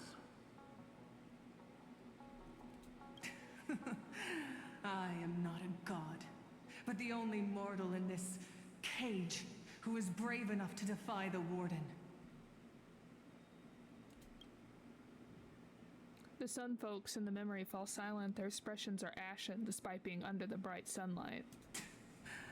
See, you are all truly weak beyond measure.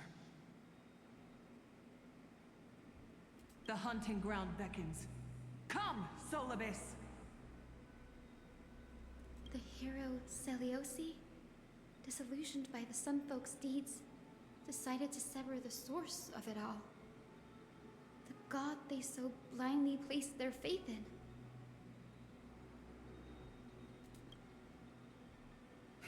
She was brimming with compassion at that time. Her words were bursting with anger, but her heart had nothing but mercy for the children of humanity. At that time, We should get going, Hyacinthia. Lunibus is waiting for you all. Aquila has fled to the other end of the fortress. Let's chase after them. Oh, we're gonna hit like 2 hours soon, so I'm over here just like, what do we think? Other end. There's still like a bunch of more areas. We'll lead the way.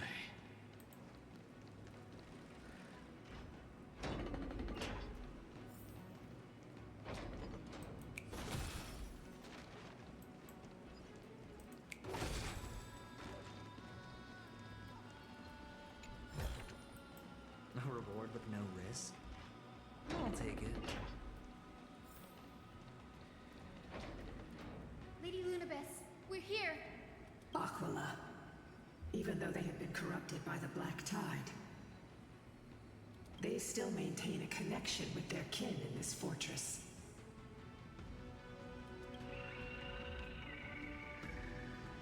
They're behind us as well. Maintain formation, don't get surrounded. You think to hinder us, imprisoned Titan, then we will make you understand that resistance is futile. Repay!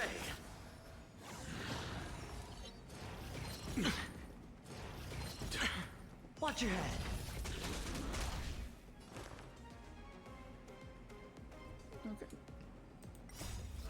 watch over you and guide you on your path.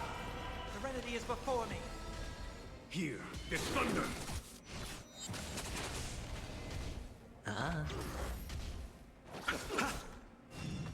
No dirty tricks, all right?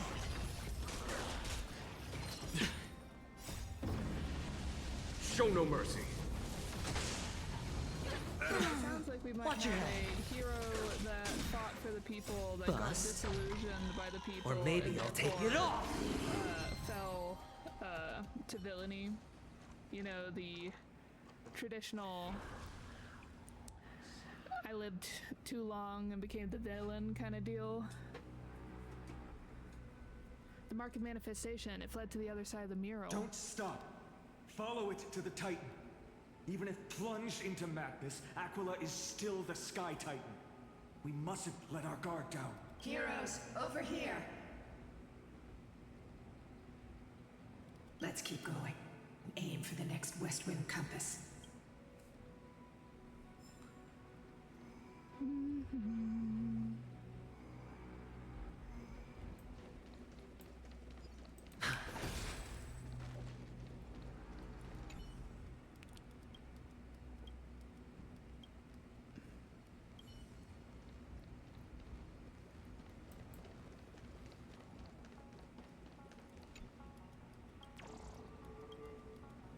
Same. I also think it's breathtaking.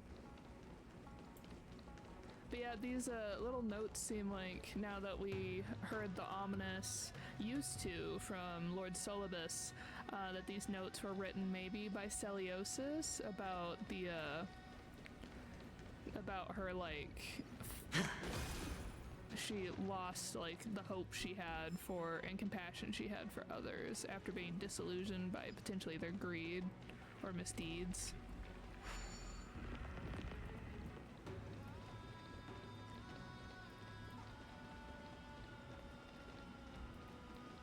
Oh yeah, I did say we'd circle around.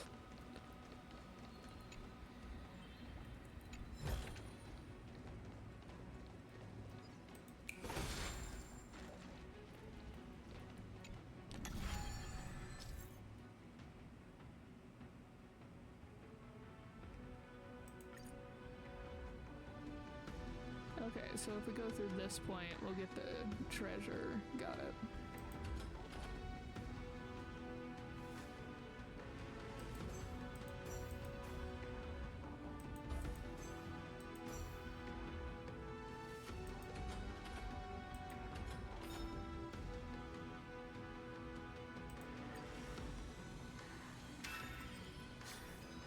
Look, the Rainbow Bridge is leading us to our next destination.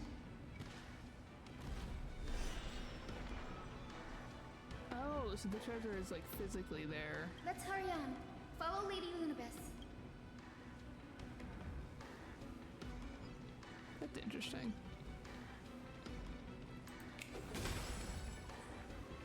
Miss Heisen, how are you so certain that you could free Solibus from suffering? My apologies, Lady Lunibus. I was not all that certain. But if even the healer loses hope, then how will the patients repossess their hope for life? Ah, what a kind answer.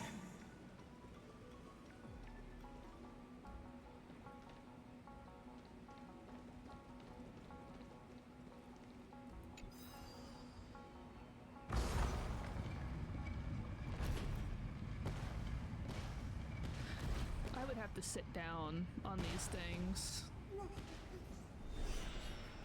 Like, I feel like the movement and the rattling would just be so awful for me.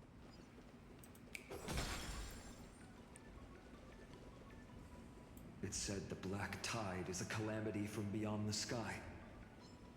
If that's true, the sky's defenses would naturally be the first to be breached.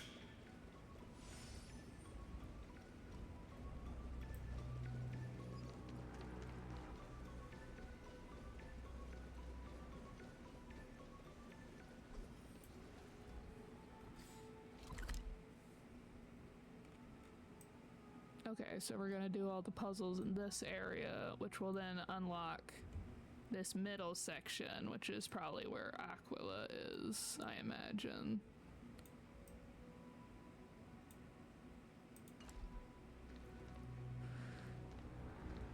I know it's been 2 hours, but we'll keep going. These murals seem to predict... Oh, well. Which Titan is this? It doesn't seem to match any of Amphorian myths I've read. Maybe the ancient sky civilization had a completely different interpretation of the Titans from ours. But I agree with you. This figure looks way too alien. I imagine this one must be Aquila, right? Because of the wing motif?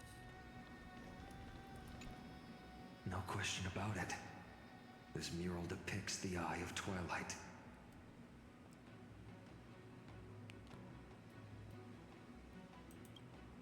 Aquila once engaged in a long, grueling struggle with Nikodor in their prime. Best not to underestimate them. Let's go. If nothing goes wrong, we'll be able to see their true form very quickly. Man, just raising a flag for us that everything's gonna go wrong. Got it.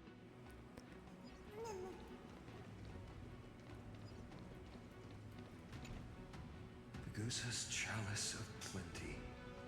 This mural depicts its breaking. Though the conflict between sky and ocean wasn't particularly severe, it is obvious that Aquila's people weren't exactly cordial to the latter.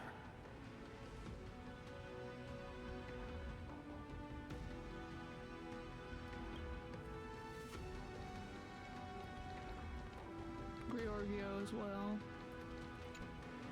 Giorios, I mean. Aquila's nemesis. Unlike the three titans of creation that coexist in mutual benefit, the sky and the earth never ceased attacking each other. But when the Twilight Courtyard left the Sky Civilization and came down to the mortal realm to live, they discovered that the Earth also possessed a gentle, benevolent side. Whether between people, cities, and gods, I suppose that all conflicts stem from misunderstandings.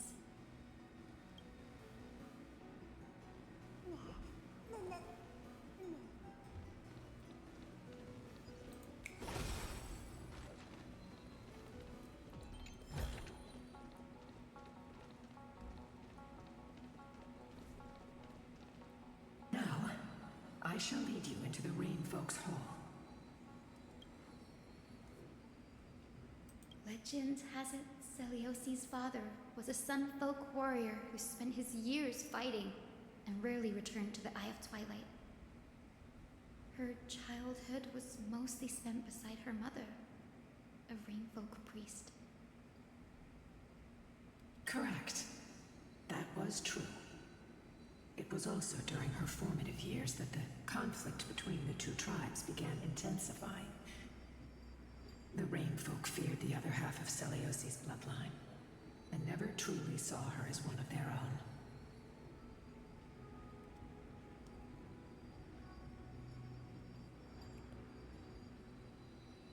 Yet she bore no hatred for her people, and still grew into a passionate young lady. Until people discovered golden blood ran through her veins. That was the final straw that turned disdain into terror. What? But the epic said Celiosi left to live in solitude, so she could train her spirit and hone her martial skills. I never would have imagined that she was cast out of her tribe for her lineage and her golden blood. Even so, she did not despair. She met Solibus and me while she was living alone. We hunted, spent our days together, and forged an alliance. I think that oath, stronger than fate itself, kept Solibus and me here to watch over this abandoned fortress. Despite experiencing betrayal and exile at the hands of her own people, she was still willing to set out on the path to slay the gods for them. Was Selyosi's love for humanity truly so boundless and unconditional? Now Finon, don't put her on a pedestal. We're already hearing the echoes of like that might have changed.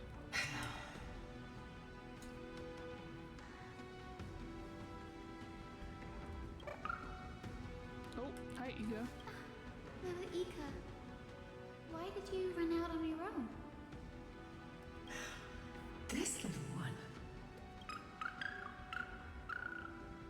You're saying you smell a familiar scent on Lady Lunabis? They look completely different. But little Ika should also be a winged beast, right? Could it be?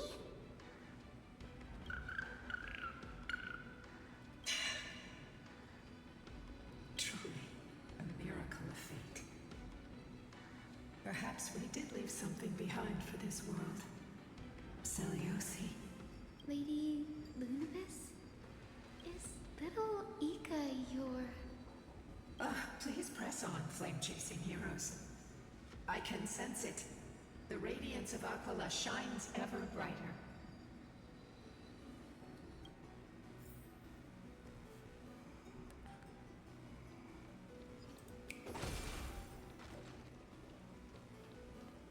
Feeling lucky.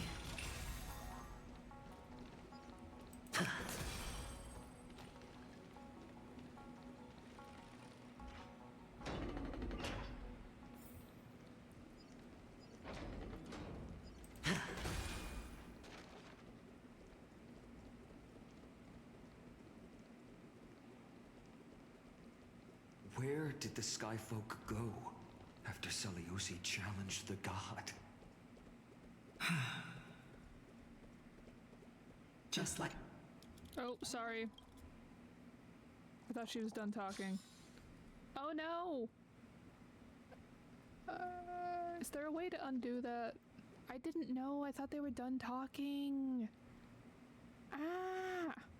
Is there a way I can see what they were supposed to say?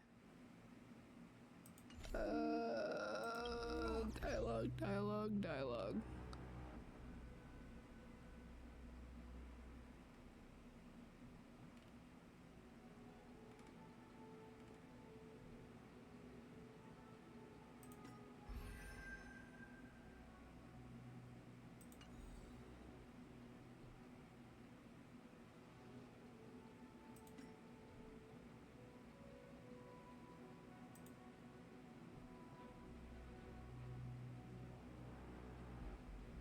I feel like there is like a dialogue thing, but I just don't know where it is.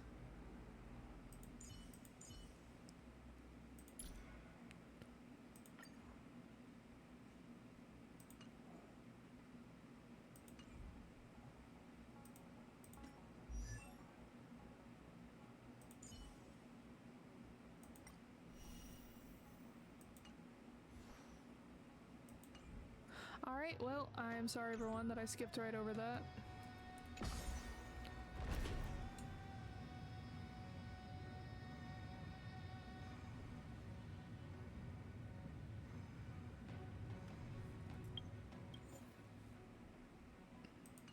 No.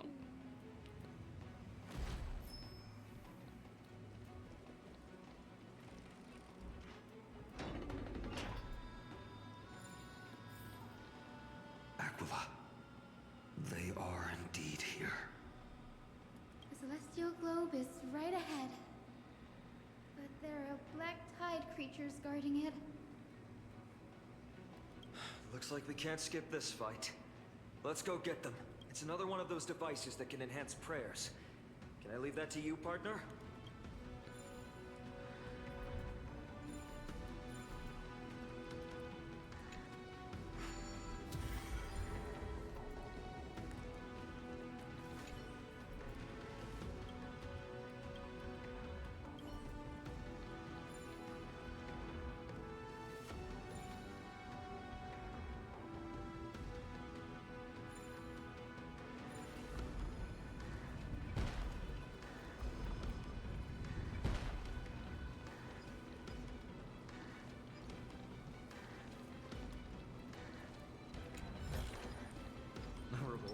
I command. A day of peaceful repose. A Titankin that was corroded by the Black Tide. It seems it's stronger than before. Before it was consumed by madness, it must have also faithfully served the Titan, don't you think? No healer can heal all, especially faced with souls that are trapped deeply in the clutches of pain. Granting it a dignified end may be the most compassionate act of all.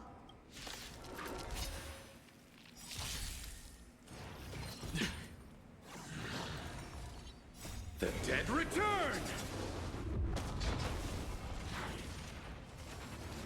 Oh, dirty. All in. I will watch over you and guide you on your path. Tormented doubt, farewell. Hear this thunder! Show no mercy.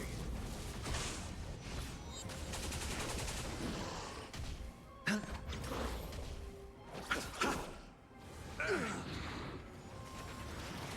underestimated. Watch your hand.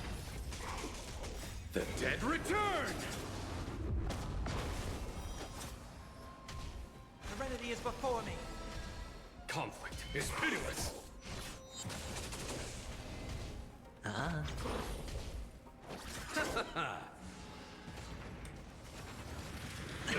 Trifling. Bust. Or maybe I'll take it all. All in. Tormented doubt, farewell. Hear this thunder!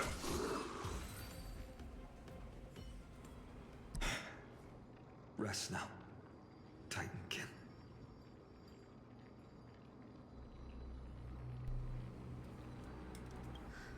The celestial globe looks complete, but it still won't start. Is there something wrong internally? Maybe it's not damaged, but it's missing an energy source. Look, there. Those massive objects that look like hard drives. Hard drives? Sorry, let me rephrase. You see those two structures that are glowing blue on both sides? Some of them are protruding out, not fully inserted into the slots. My intuition tells me that they have something to do with the energy source, the celestial globe. Your intuition has always been good. Let's look around and see if there are any mechanisms. That didn't take much effort. The hand of Zagreus always appears when it's most needed. Lady Lunibus, if it's not too much trouble, please wait for a little longer. It's you all who have to do the work. I've wandered around here for 1,000 years, so this brief moment hardly qualifies as waiting. Furthermore, I would like to have a moment alone with this little one.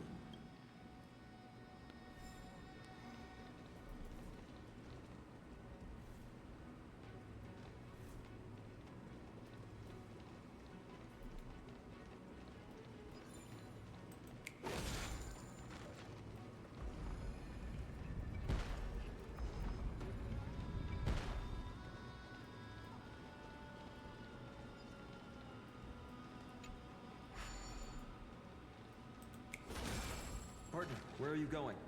There might still be rampaging Titankin outside. It's best not to act alone.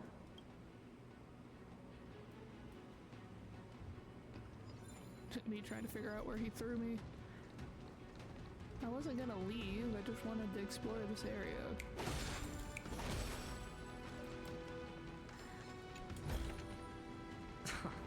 This is hardly enough for a seat at the table.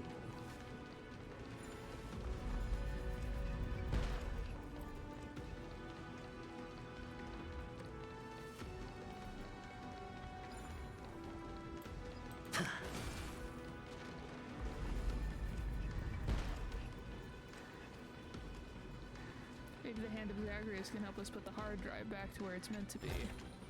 You're an expert at that, Kalis. I'll take it.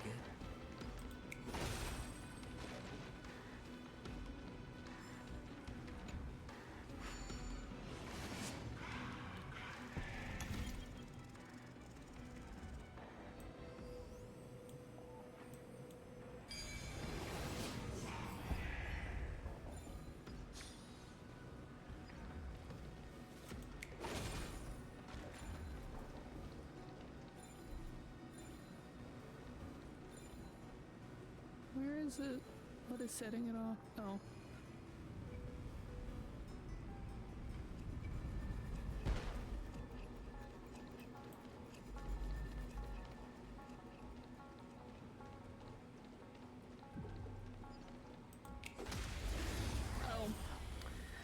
forgot that he has an AoE effect. Show no mercy. I'll watch over you and guide you on your path. Watch your head.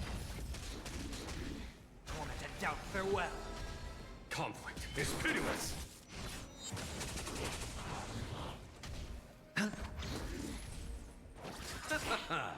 The dead return! No dirty. All in. Watch your head.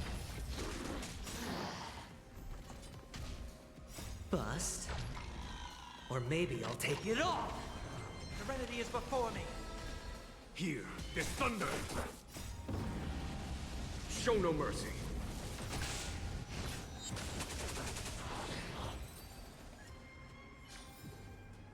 As if victory were ever in doubt.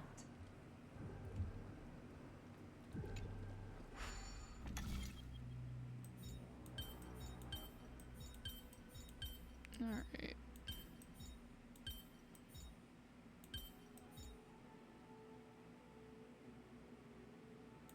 There we go. Surprising win.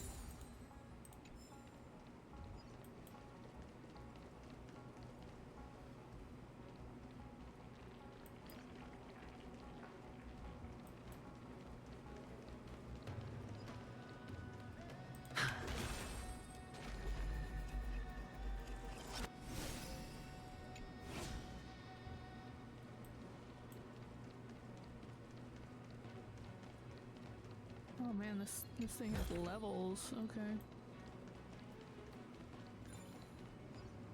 Alright, let's go up, because obviously the down has a lot more space than I was expecting.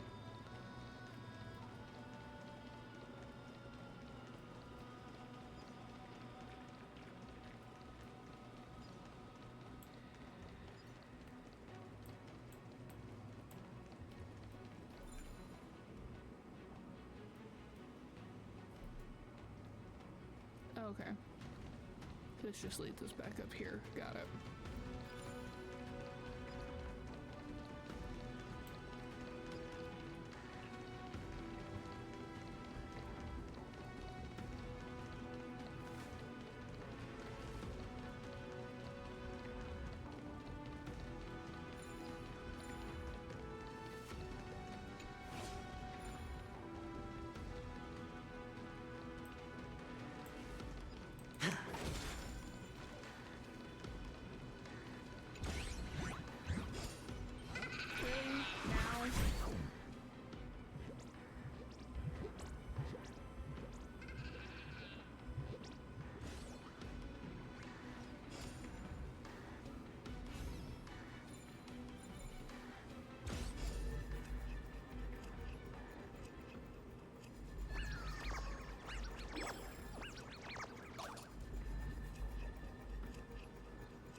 Goodness gracious, what a gust that was. Nearly knocked me over. Come on, give me a hand.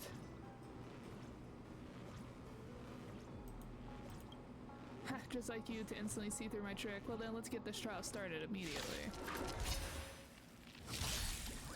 I'll watch over you and guide you on your path. Torment and doubt, farewell. Conflict is pitiless.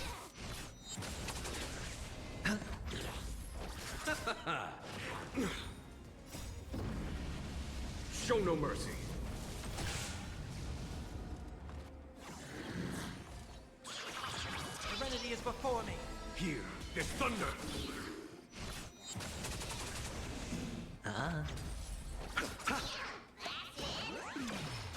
doubt farewell. Conflict is pitiless. It's on me.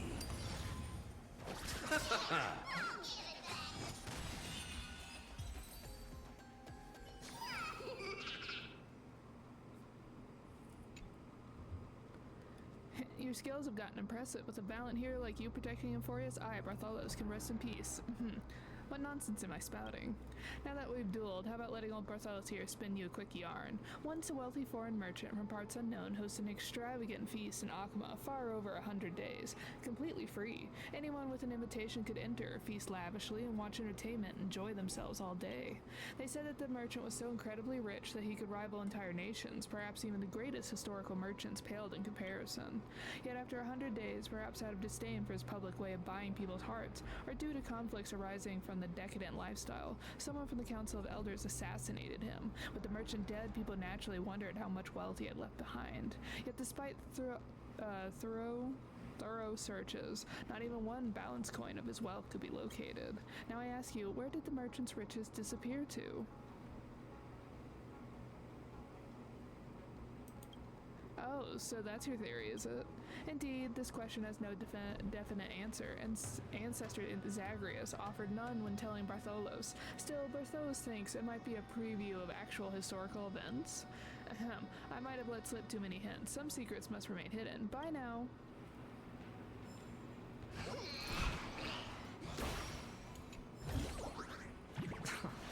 This is hardly enough for a seat at the table.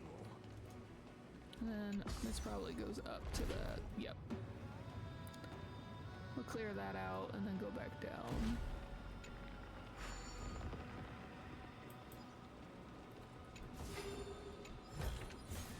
A reward with no risk? I'll take it.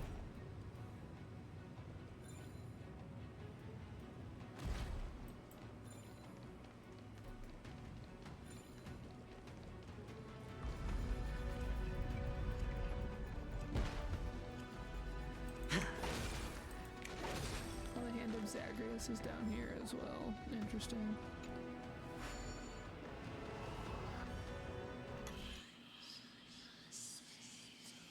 Okay. 1, 2, 3, 4, 5, 6, 7.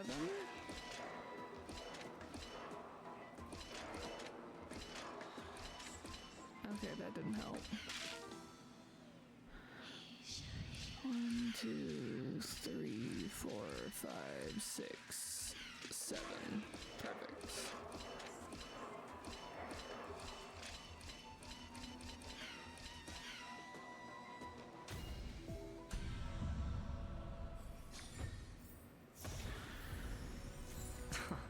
This is hardly enough for a seat at the table. We'll leave that for now. Oh? I feel like these weren't here a moment ago, but alright.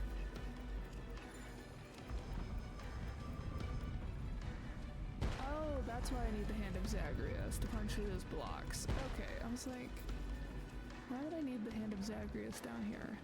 I know why.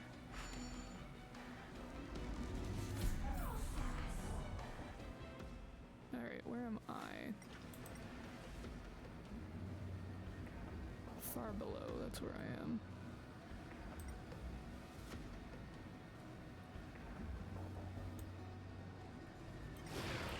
Oop.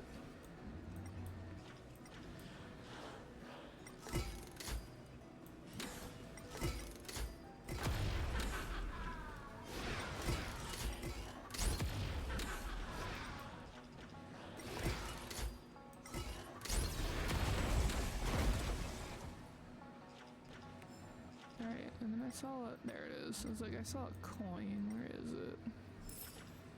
There are 5 coins of whimsy around here, huh? Well, that's for when I'm like completing the maps 100%.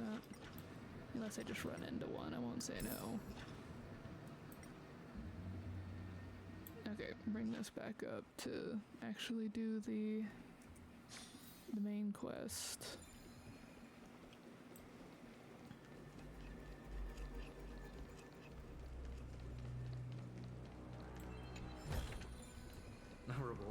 risk. I'll take it.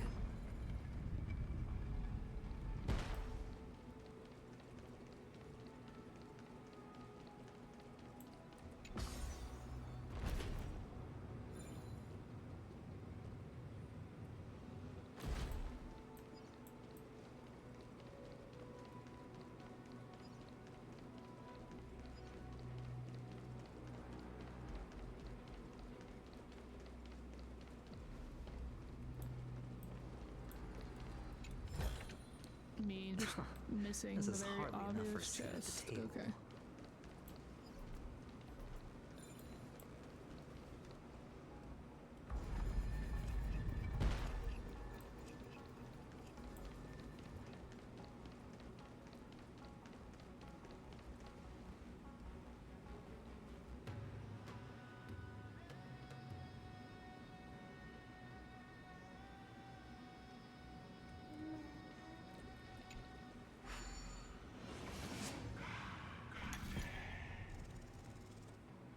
Okay, I had done that already. I was like, I've done that, right? I'm like squinting at it, trying to see if there's anything over there.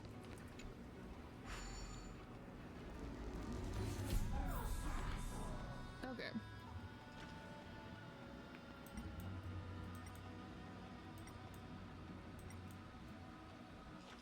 Do I have to punch it back in? Ooh.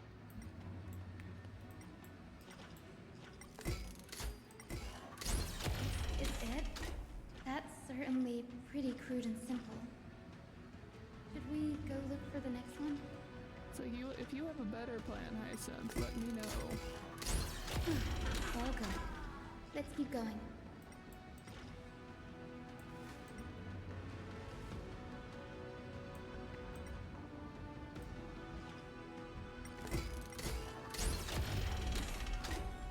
As expected, Grady is getting more and more skilled at handling the hand of Zagreus.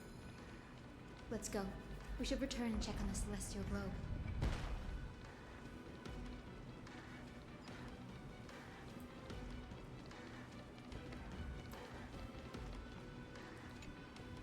The turn of dawn and dusk, commanding the celestial globe. Blot out the blazing sun, celestial mural.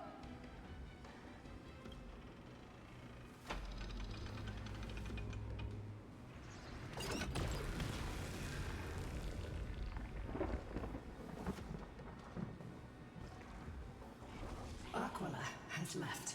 We've already changed 2 scenes on the mural. Where else can they go? In the direction that the denizens of the sky have prayed to their whole lives. Upward. Will they fly beyond the clouds to heights that are beyond our reach? As far as we know, it was Aquila that placed the curse on this world, preventing Emphorians from reaching the realm beyond the sky. A curse that fell from the sky. I can't verify the truth of this claim. When Seliosi fought Aquila, the Titan's incarnation did ascend into the skies, but they never attempted to break through the sky's veil to escape our pursuit.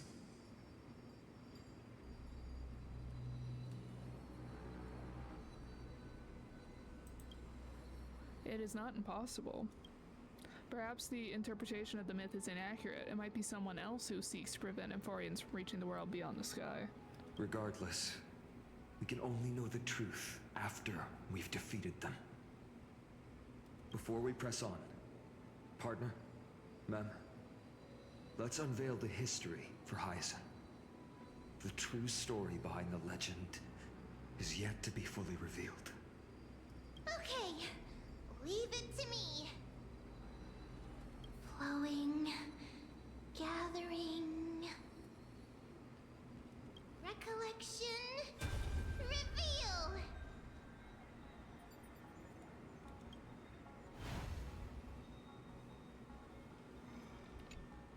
Oh, daughter of dusk, who has permitted your return to this sacred land of the Cloudborn? Bearing the blood of heresy and curse of gold, exile is your eternal sentence.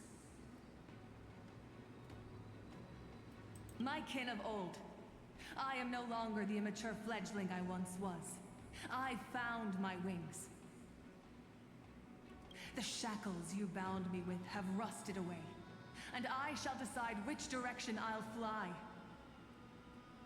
As for this return home, before I embark on my god-slaying quest, those who worship the god who is about to die deserve to know everything. So, the dreadful rumors are true. The cursed daughter of dusk, the invincible Day Thunder Knight, will soar into the heavens to challenge the Titan! Why would you do this, Seliosi? You were once such a warm-hearted girl.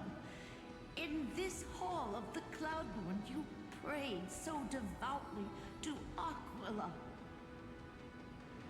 I mean, it's like, oh, how can you not be warm-hearted anymore? You know, after we have disparaged you your entire life for your bloodline that you have no control over, and then cast you out so that you could not be amongst society and had to isolate yourself with beasts. I wonder.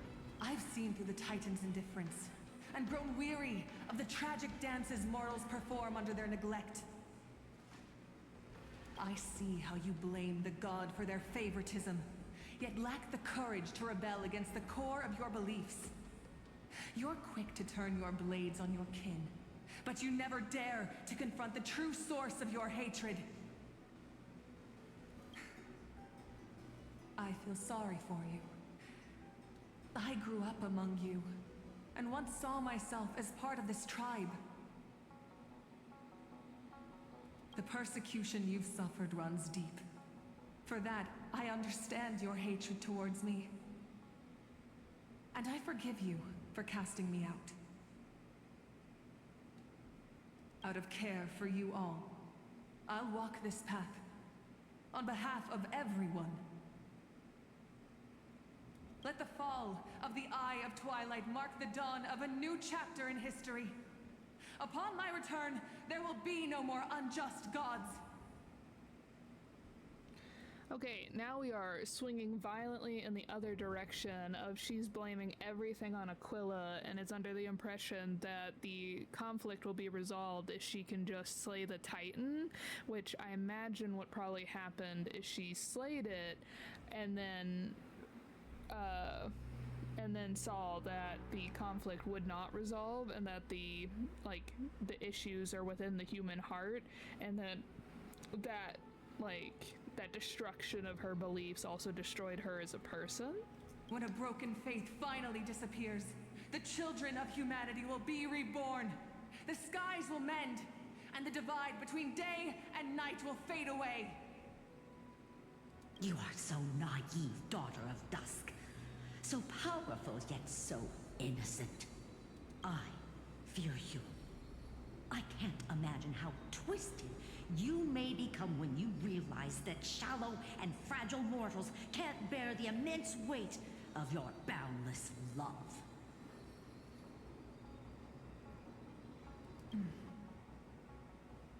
Farewell, my kin. I'll always remember the tenderness you once showed me. Meager, but refreshing. Like gentle rain. Fly, Lunibis. Lady Celiosi's resolve to slay the Titan was as firm as her farewell to her people was dismal. Yet, from this memory, I sense something ominous. What happened later, Lady Lunibis? I also sense something ominous. Rather than listening to me, continue onward and witness for yourselves. Follow the trail Aquila has left, heroes. This time, I will guide you alongside Solibus.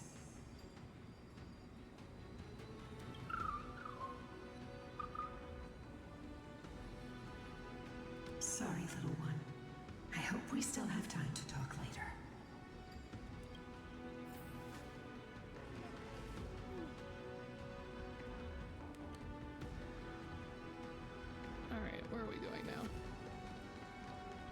not the one that he's like, don't go that way.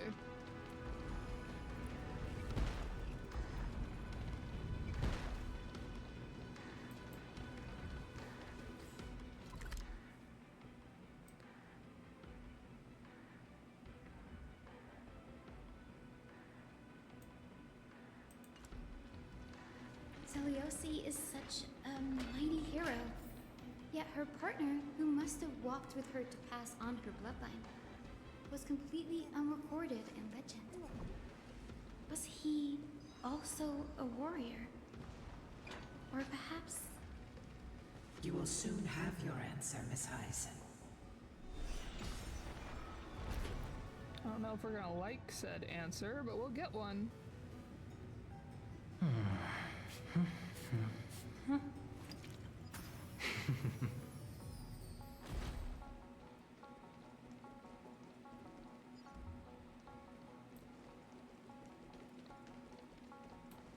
No, interesting.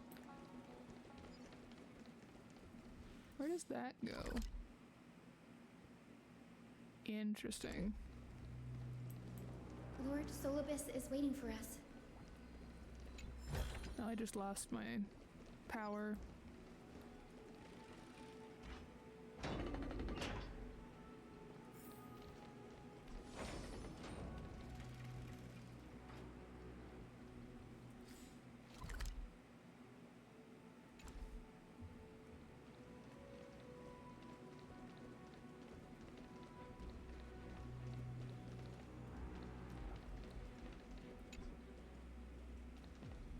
Okay, and I can't go over there until the platform is available, so we will move forward.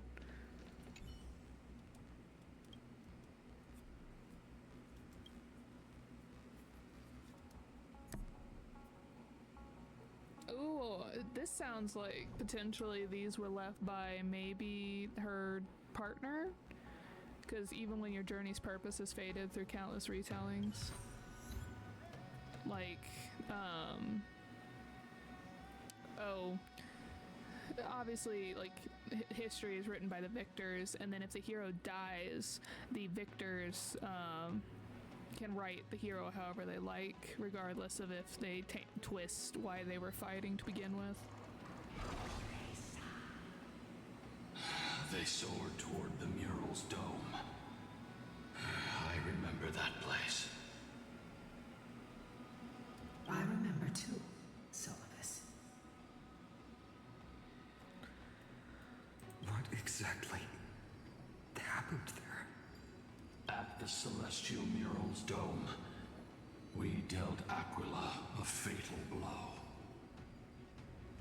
The sunlit wings set the Titan's wings aflame. The moonlit plume sealed the divine body. The battered hero of the sky pierced the last monstrous eye. It seems that the legend describing the decisive battle was true. But some things cannot be recorded. They were only witnessed by us. Would you mind sharing more, honored ones?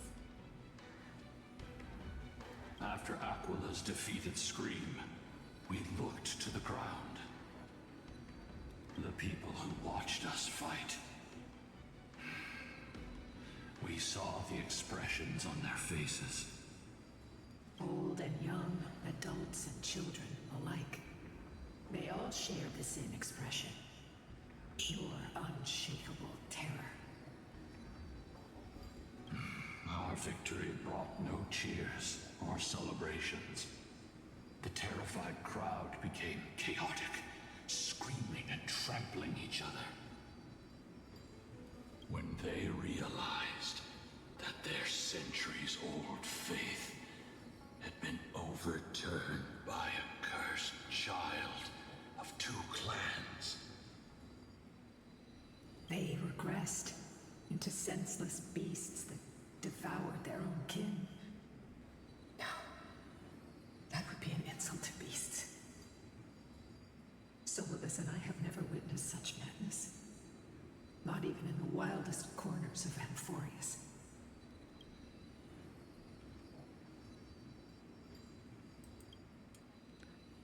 Solis was indeed rather naive.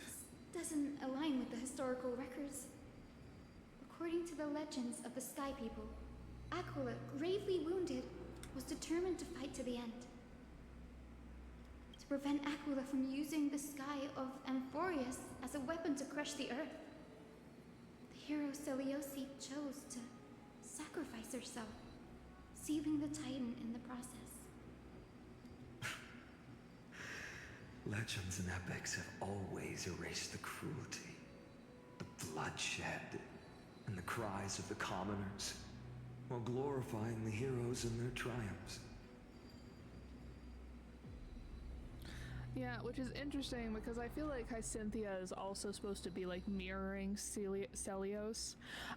And she, particularly in her thing with Anaxagrius, was like, oh, I want to make sure that the common people are also represented in the pages of history.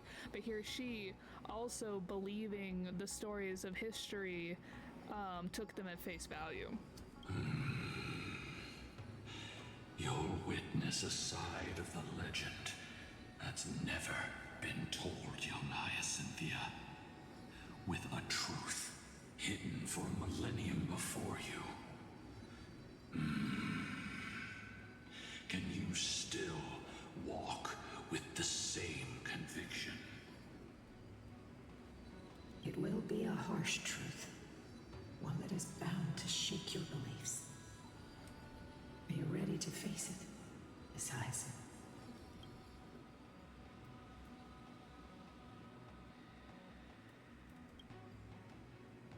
I am ready, honored ones.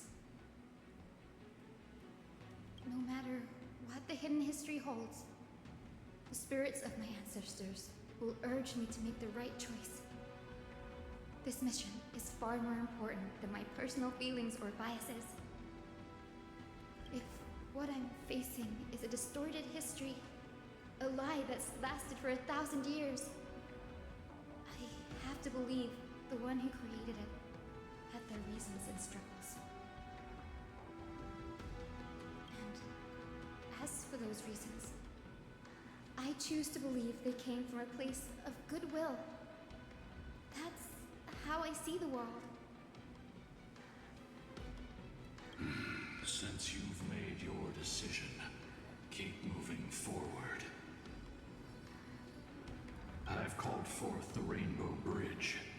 Proceed along its path to the dome, where the entwined fates of humanity and the Titan must be resolved.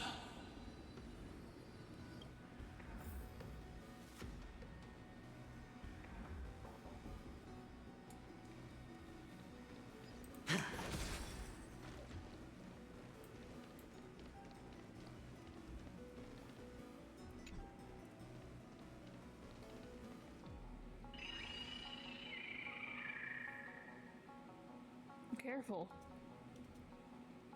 They're desperately struggling to block our path, but we've backed them into a corner. This hurdle is trivial compared to the endless flame chase journey. I'll restore the bridge every time, no matter how many times the Titan obstructs us.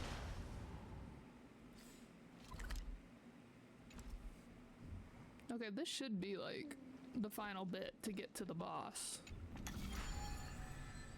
Okay, what are we doing? Rotate, not that way. And then...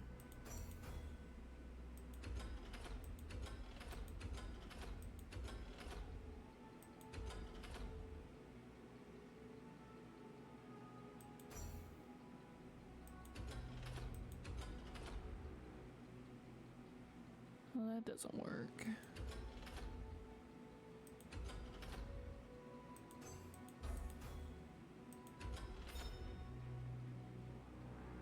No, I want to get the treasure chest.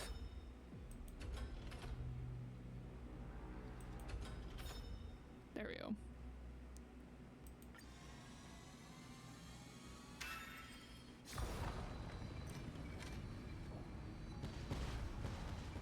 The miracle she never stopped dreaming of is just one step away from becoming reality. Honored ones, how did Lady Selioci become so powerful?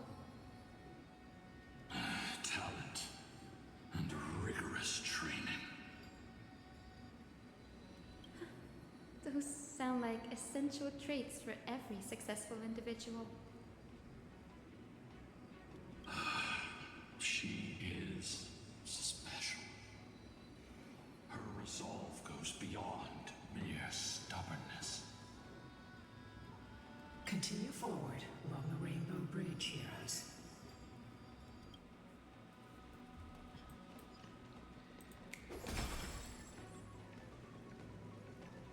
A god slayer can tell the state of their prey by its sounds. The god's part, I sense resentment, terror. But as for her, I cannot sense anything.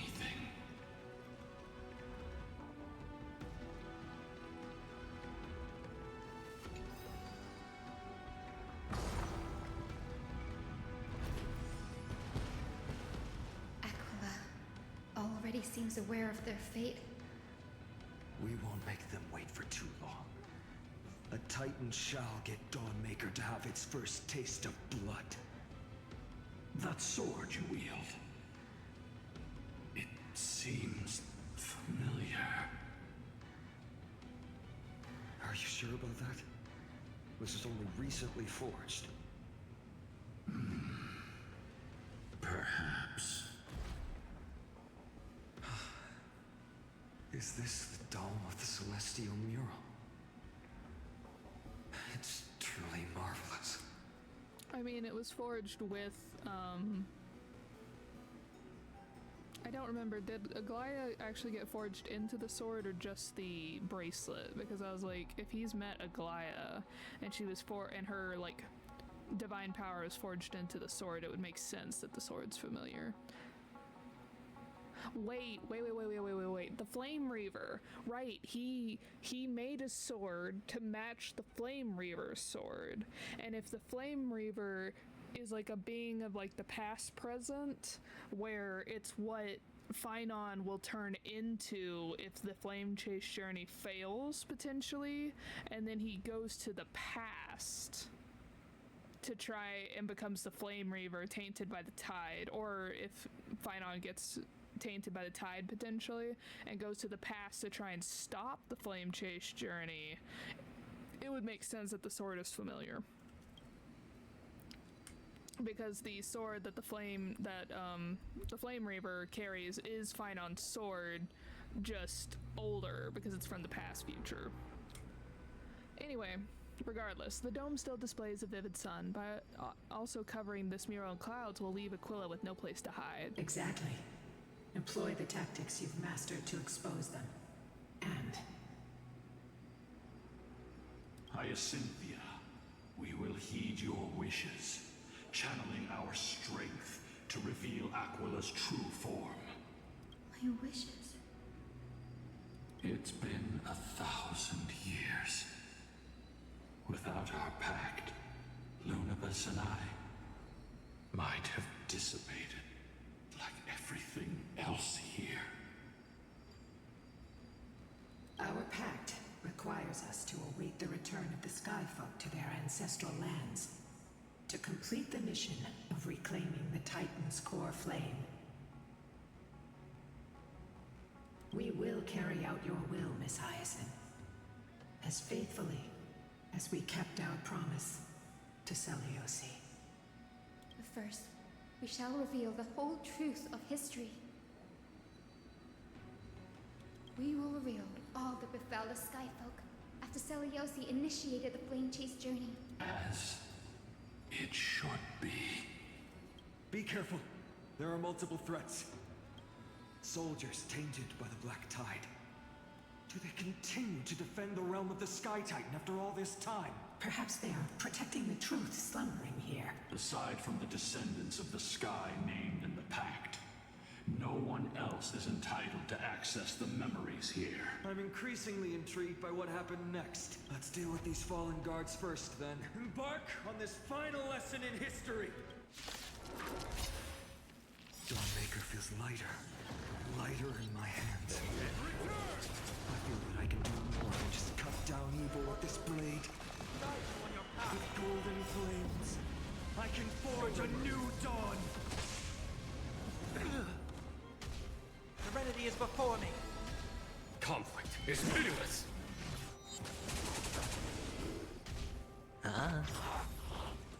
Bust. Or maybe I'll take it all!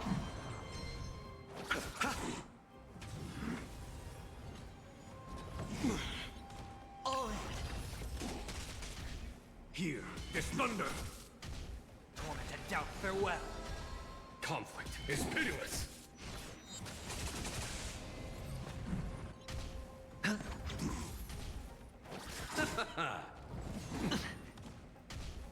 Serenity is before me.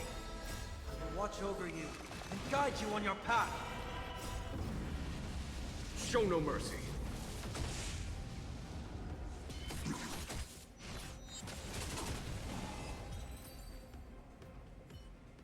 You have fulfilled your duty, guards. Rest now. God of the sky, we are here. Your resentment and terror will soon end. Lady Celiosi, do you still have your humanity after merging with the Titan? I hope you can witness the harvest of the seeds you once sowed. Now, only the final steps remain. Something's off. I can feel the memories here churning. It's as if countless emotions have lingered through the ages, refusing to fade away. The wandering memories here seem to be pleading for something, heavy with pain and grief, like ghosts lingering by the river of souls. Are you ready, Hyacinth? Yes. The Flame Chase journey is reaching its final chapter. No matter how cruel the truth may be, nothing will sway my determination to finish this mission. The true history buried in time must come to light. The fates of mortals shouldn't be lost beneath polished myths. We're on the same page, Lord Finan. Go to the celestial globe, Hyacinthia. The forgotten past will reveal itself to you, one fragment at a time. Hold fast to your resolve. You'll need it to face what lies ahead.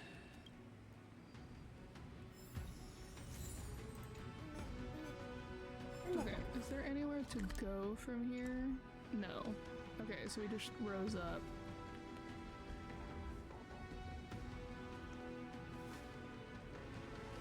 And there does not appear to be any, like...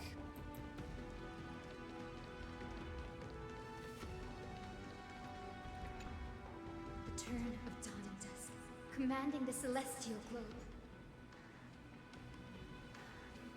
Embrace the clouds, celestial mural.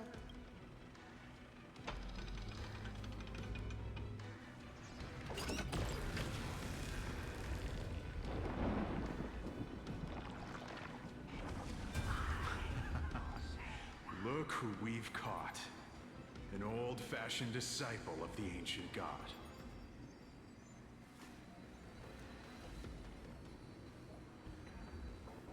The frail Titan was conquered long ago by the mighty warrior goddess. Now, they're nothing more than rusted scrap, left in the forge to decay over countless years. Surrender to us, relic of a bygone era. We'll reshape your clouded mind and grant you a place alongside your kin in Celiosi's glory. Your so-called reshaping is nothing more than torment, both in body and mind. No. I'd rather die than give in to hypocrites like you, hiding behind empty faith and wielding power as you please. Take a good look at this pathetic fool. Do you see it? What a laughable hypocrite! You're one of the Sun Folk, aren't you? When you oppressed your own under the guise of faith, leaving countless souls to suffer endlessly under the scorching sun. Did you ever consider that even the fiercest sun could one day fall? I once thought... Spare us your empty excuses, relic of the old world. I'd rather die than give in to hypocrites like you, hiding behind empty faith and wielding power as you please. You've already sentenced yourself. All we're doing is following through. Do it. Make it clean. A single, sharp cut across the neck. No! No! No!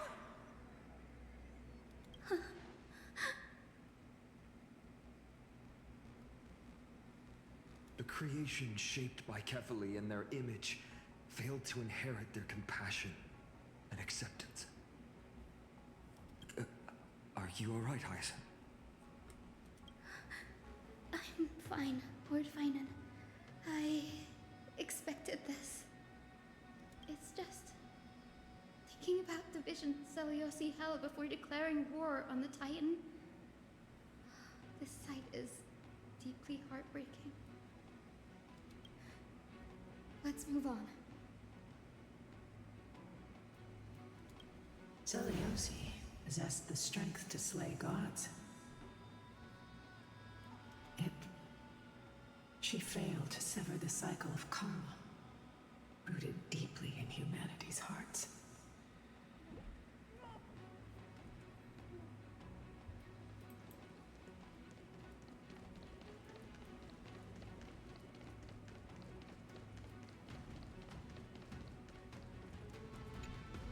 The turn of dawn and dusk, commanding the celestial globe. Drive out the gods, celestial mirror.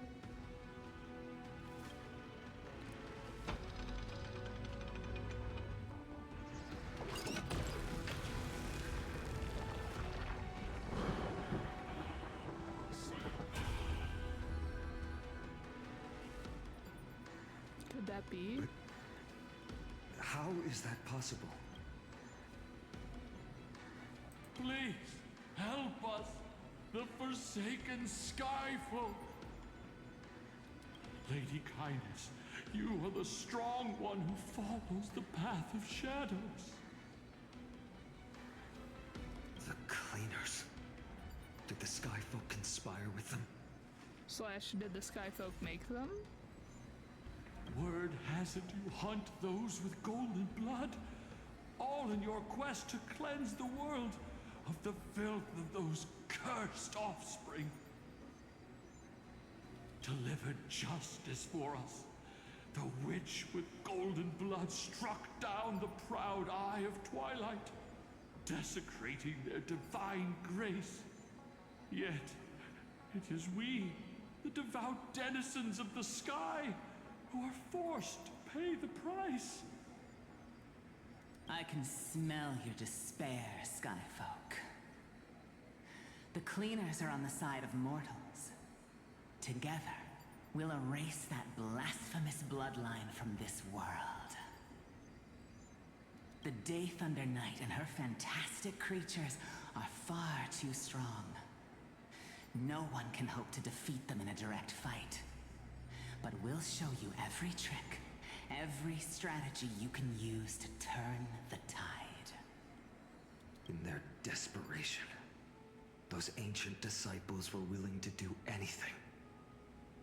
Even ally themselves with the Cleaners. Yeah, but notice how she said, turn the tide? But I'm guessing their plan failed, didn't it? Those assassins were vicious, but not foolish. They never actually dared to attack Seliosi. Directly, but maybe politically or through word of mouth. They weren't driven by any genuine desire to help the oppressed. Their true targets were the innocent Chrysos heirs, hidden among the Skyfolk. These schemes flames only came to light long after the damage was done. Before the flame chase journey began, the Chrysos heirs waged war against each other over who was a legitimate heir of the prophecy. Even Treeby's many selves were pulled into the chaos. At the time, golden blood was seen as a curse. Honestly, it's easy to see why. But Seliosi, where was she in all this? What thoughts weighed on her mind as she watched everything unfold? You'll know very soon, Miss Hyacin.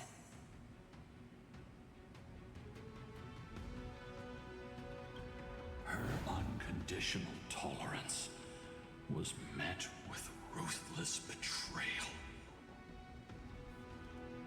Her deep love for humanity was reduced to ashes, leaving behind only endless fury.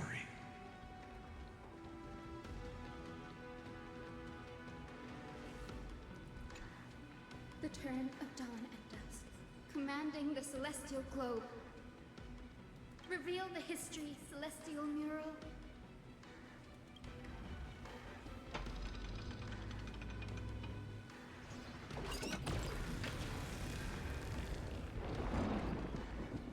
Now you have nowhere to hide, Titan. Look, everyone! Over there! Are those Lady Lunabis and Lord Solibus? Yes. Those are remnants of their memories from 1,000 years ago. Your Highness, what are you planning to do? We are devout disciples of Lady Seliosi. We would never betray her. It's those rats. They are the fools who backstabbed our hero. Please, please spare us. We were blinded by hatred and misled by those people clothed in black. Punish them, Your Highness. Without these stubborn remnants of the past, the Skyfolk may finally stand united under the warrior goddess's banner. The strong crush the weak, twisting faith into a tool for oppression. The weak rise to power, yet the cycle of hatred endures, unbroken through time. Seliosi has made her judgment.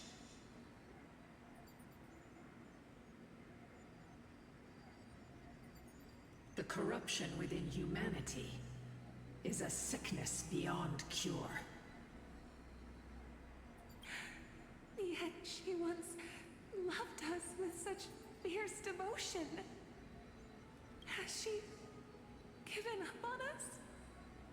Seliosi touched the core flame and gained the vision of the Titan. She saw what the god fears, rooted in the darkness, spawning from the edge of the world. The black tide, it devours all. They flee from the clouds, not out of favoritism toward the scorching sun, but merely out of fear of that boundless shadow. Yet humanity misinterpreted the gods' intentions, forging them into weapons for fratricide. This history, brewed from sorrow and tragedy, shall end here. In the name of the warrior goddess, what kind of fate has she woven for us?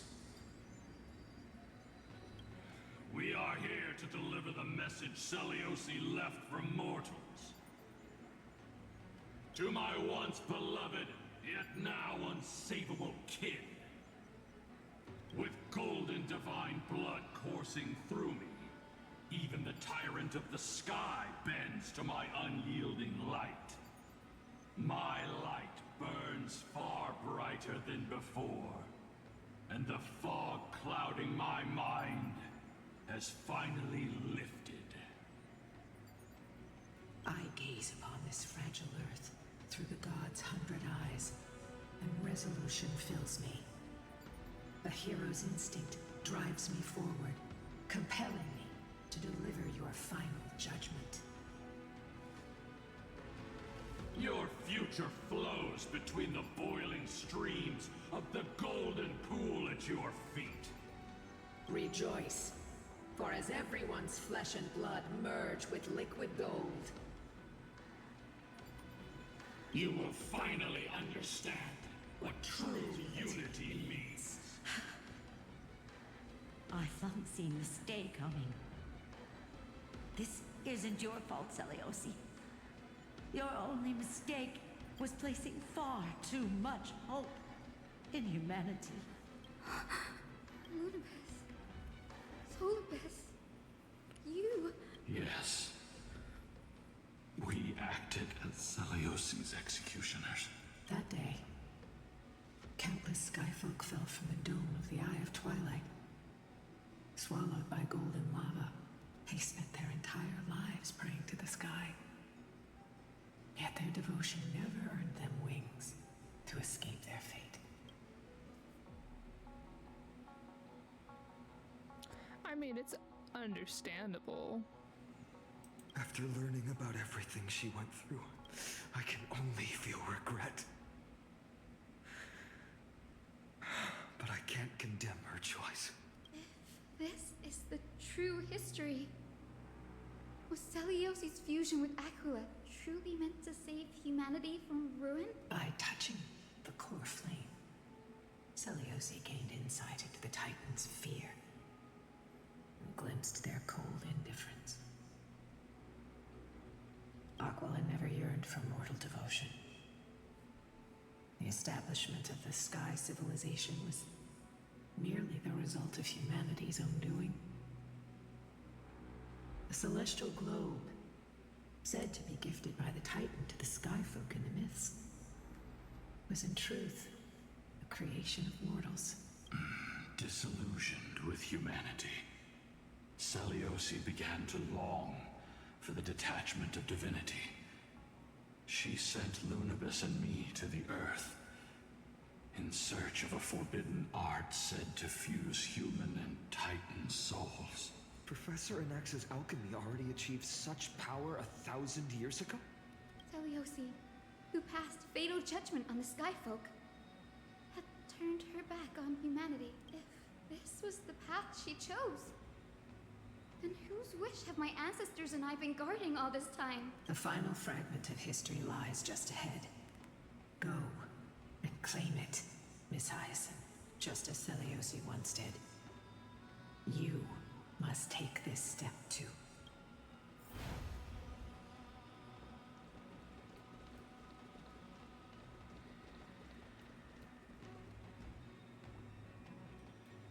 Seliosi had abandoned her humanity.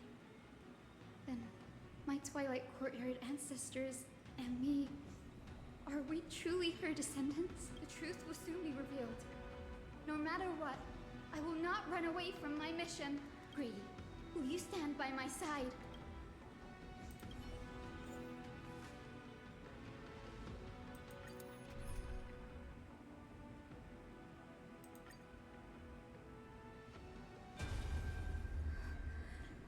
Is that... Great Seliosi, I beg you, spare this humble life. I've never harmed anyone. The punishment you deliver out of rage is far too harsh for someone innocent like me. The time has come, mortal. It's time to face your destiny. Wait! Please, let me speak with Her Highness, the warrior goddess. Look! Can you see it? Golden blood is spilling from my wounds. I am a Chrysos heir too, chosen by the prophecy, just like Lady Seliosi. She isn't lying. Seliosi, what will you do with one of your own? A Chrysos heir. You are no different from the rest. You were once one of the Sunborn. Did you ever rise to defend the weak? When your kin oppressed others under the guise of the Titan's favor? I did not. You abandoned your old faith and made me your new god after Aquila's fall. Did you offer your help when your comrades turned their blades on the faithful who refused to convert?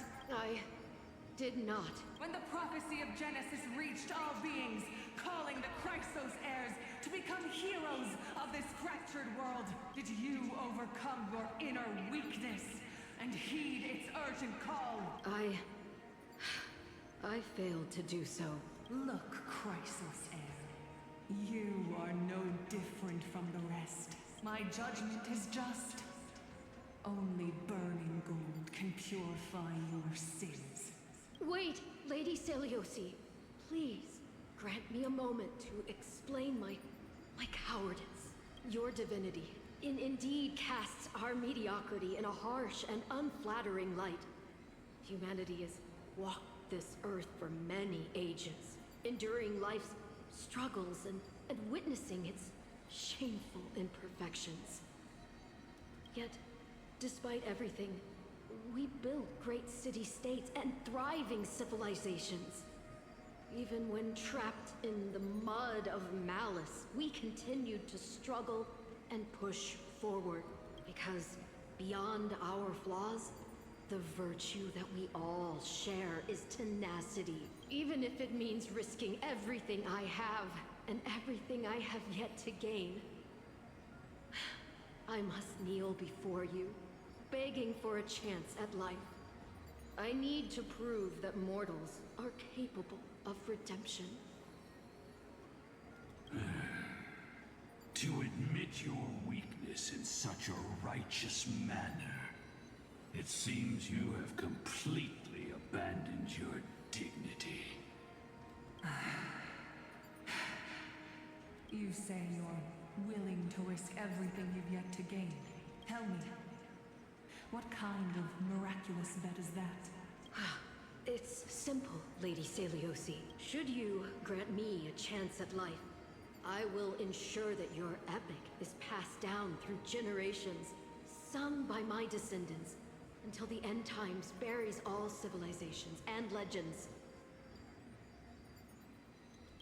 Should the prophecy of deliverance we've heard hold even the slightest chance of becoming reality, then my descendants will return here one day to prove to you that even the flawed and imperfect mortals you disdain can bear the weight of the world.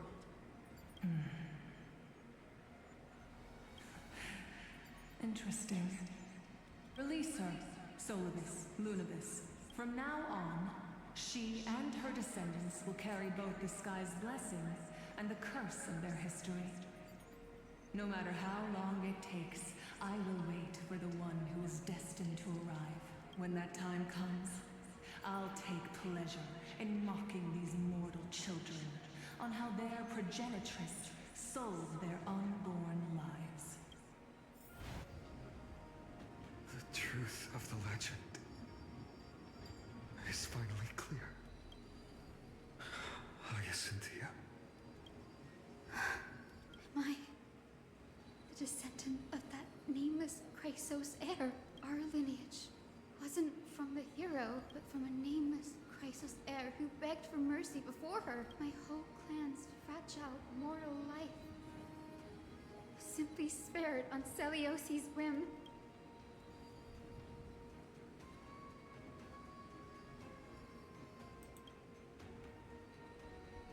Her judgment may be true. Mortals do have their flaws. But even so, human dignity must not be trampled.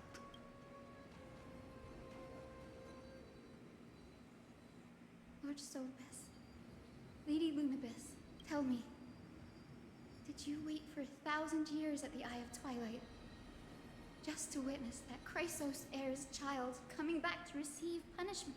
Time alters everything, child. Once upon a time, we had not yet learned to read the complexities of human nature.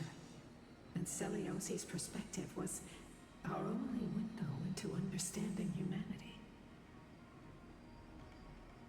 Her words were everything to us. Our guide, comfort, command, and admonition. It wasn't until she fell silent that we learned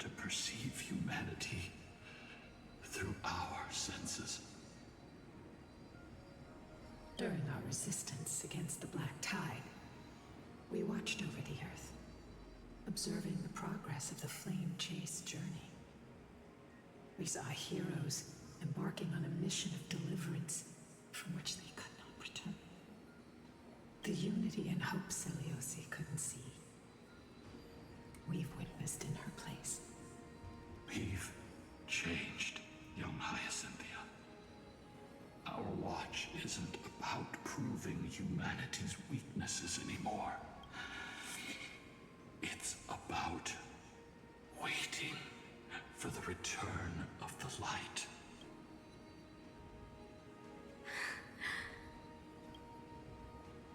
Lady Seliosi, I want to tell you this. Doesn't matter if you can hear me or not, I want you to know that I am glad to be born as the child of a nameless and ordinary mortal.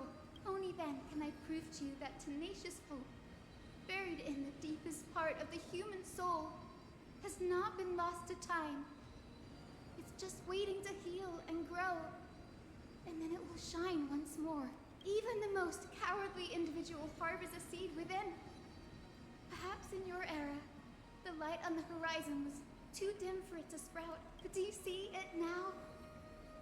1,000 years later, the path you forged is now walked by many brilliant heroes. They love the people of this world, unreservedly, willing to sacrifice themselves to shine a light upon the children of humanity.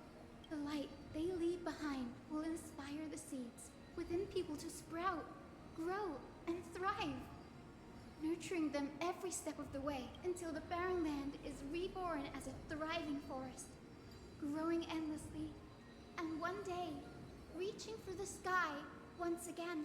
That twilight, still capable of being healed and protected in the end times, is the reason we choose to bear the weight of humanity's flaws. Oh, going back to the prophecy, and Finon being like, oh, the prophecy or not Finon, Danhong being like, oh, the prophecy kind of sounds sad, the healing of Dusk and Dawn, and like, I guess it's literally this, is like, understanding the true history and the fact that the history that's been passed down has been falsified this entire time, and so, that kind of deal. History has proven once again, the Flame Chase journey itself is a miracle. It began with a whitewashed lie, but it laid down a path of deliverance for humanity over thousands of years. Seliosi, we have honored the promise made by that nameless Chrysos heir and returned here. We also bring you the answer to your question. Mortals are capable of change, and humanity is worth saving. Our people, forging through the trials of the end times, deserve a second chance. We are worthy of a new dawn. Hyacinth. Yes, Solibus, Lunibus? We are here, Hyacinthia. We are here, Miss Hyacinth. Give me your strength. I've made my decision, and we stand resolved. For all that mortals have built, I will follow the guidance of the prophecy and claim the core flame of the Eye of Twilight. The children of humanity have returned from the earth, and we will challenge the skies once again.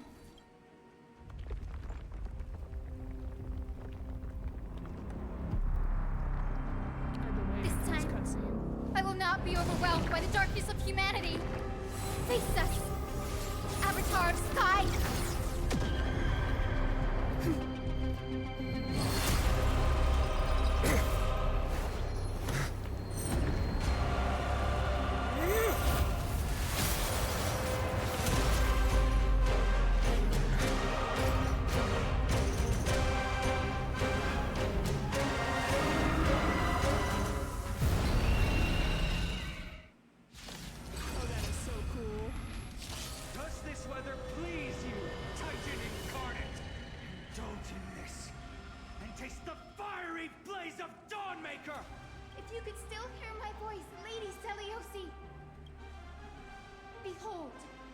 strength of those who pledge to save the world.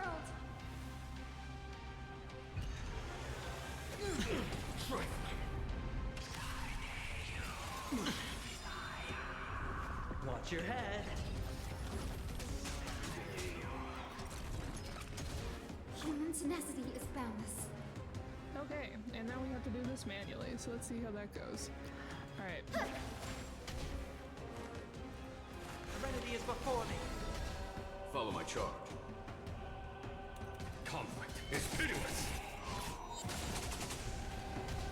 Hedge your bets. It's on me.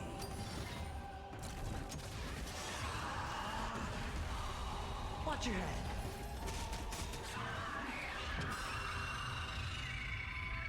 The dice have been cast. Bust. Or maybe I'll take it all.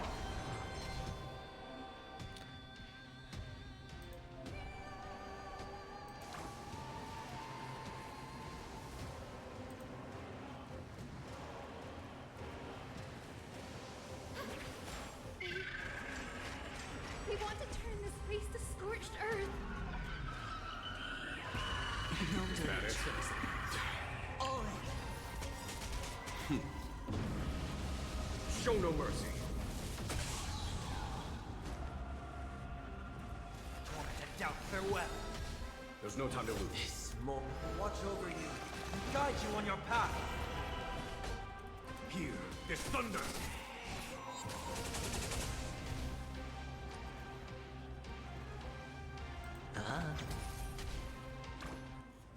Oh, I should have. Whoops.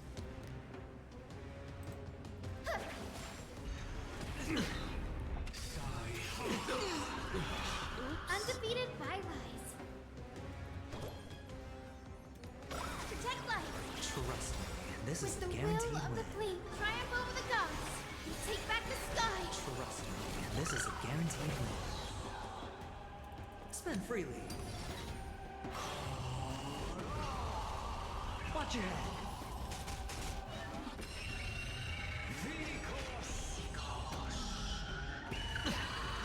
All in. The dice have bust. Or maybe I'll take it all. Undefeated bylines.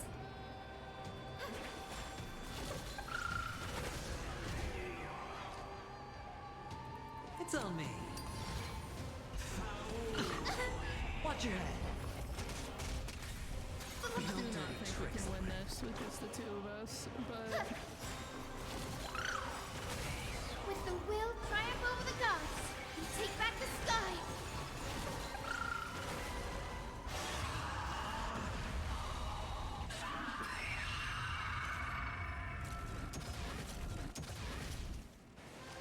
Spend freely.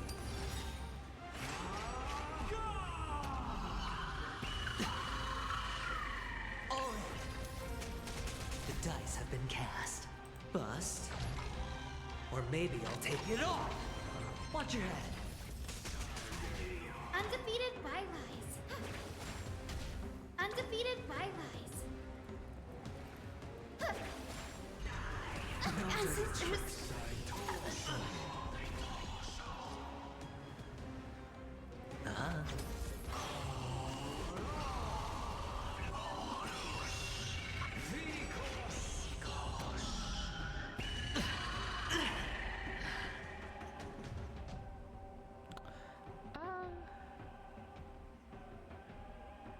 there's a casual mode now. Interesting. Well, considering we're already at 3.5 hours, we're gonna call it there, and we will try that fight again next week. But interesting that we did interact with Aquila. That was where I was trying to end it, but like I said, we've already been at this for like a while.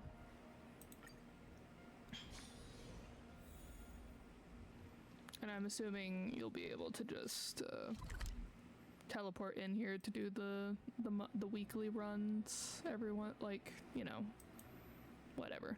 You get what I mean. Once we've defeated the boss the first time. Ooh, that's gonna be rough. We may have to switch to casual. if it continues to be that difficult. Anyway, why am I keep pulling that up? Like it's the correct thing. Okay, so that is all for this time. The quest line we currently are on is 7, actually, and I'm sure once we defeat Aquila and then drop off the core flame, it'll probably move us to 8.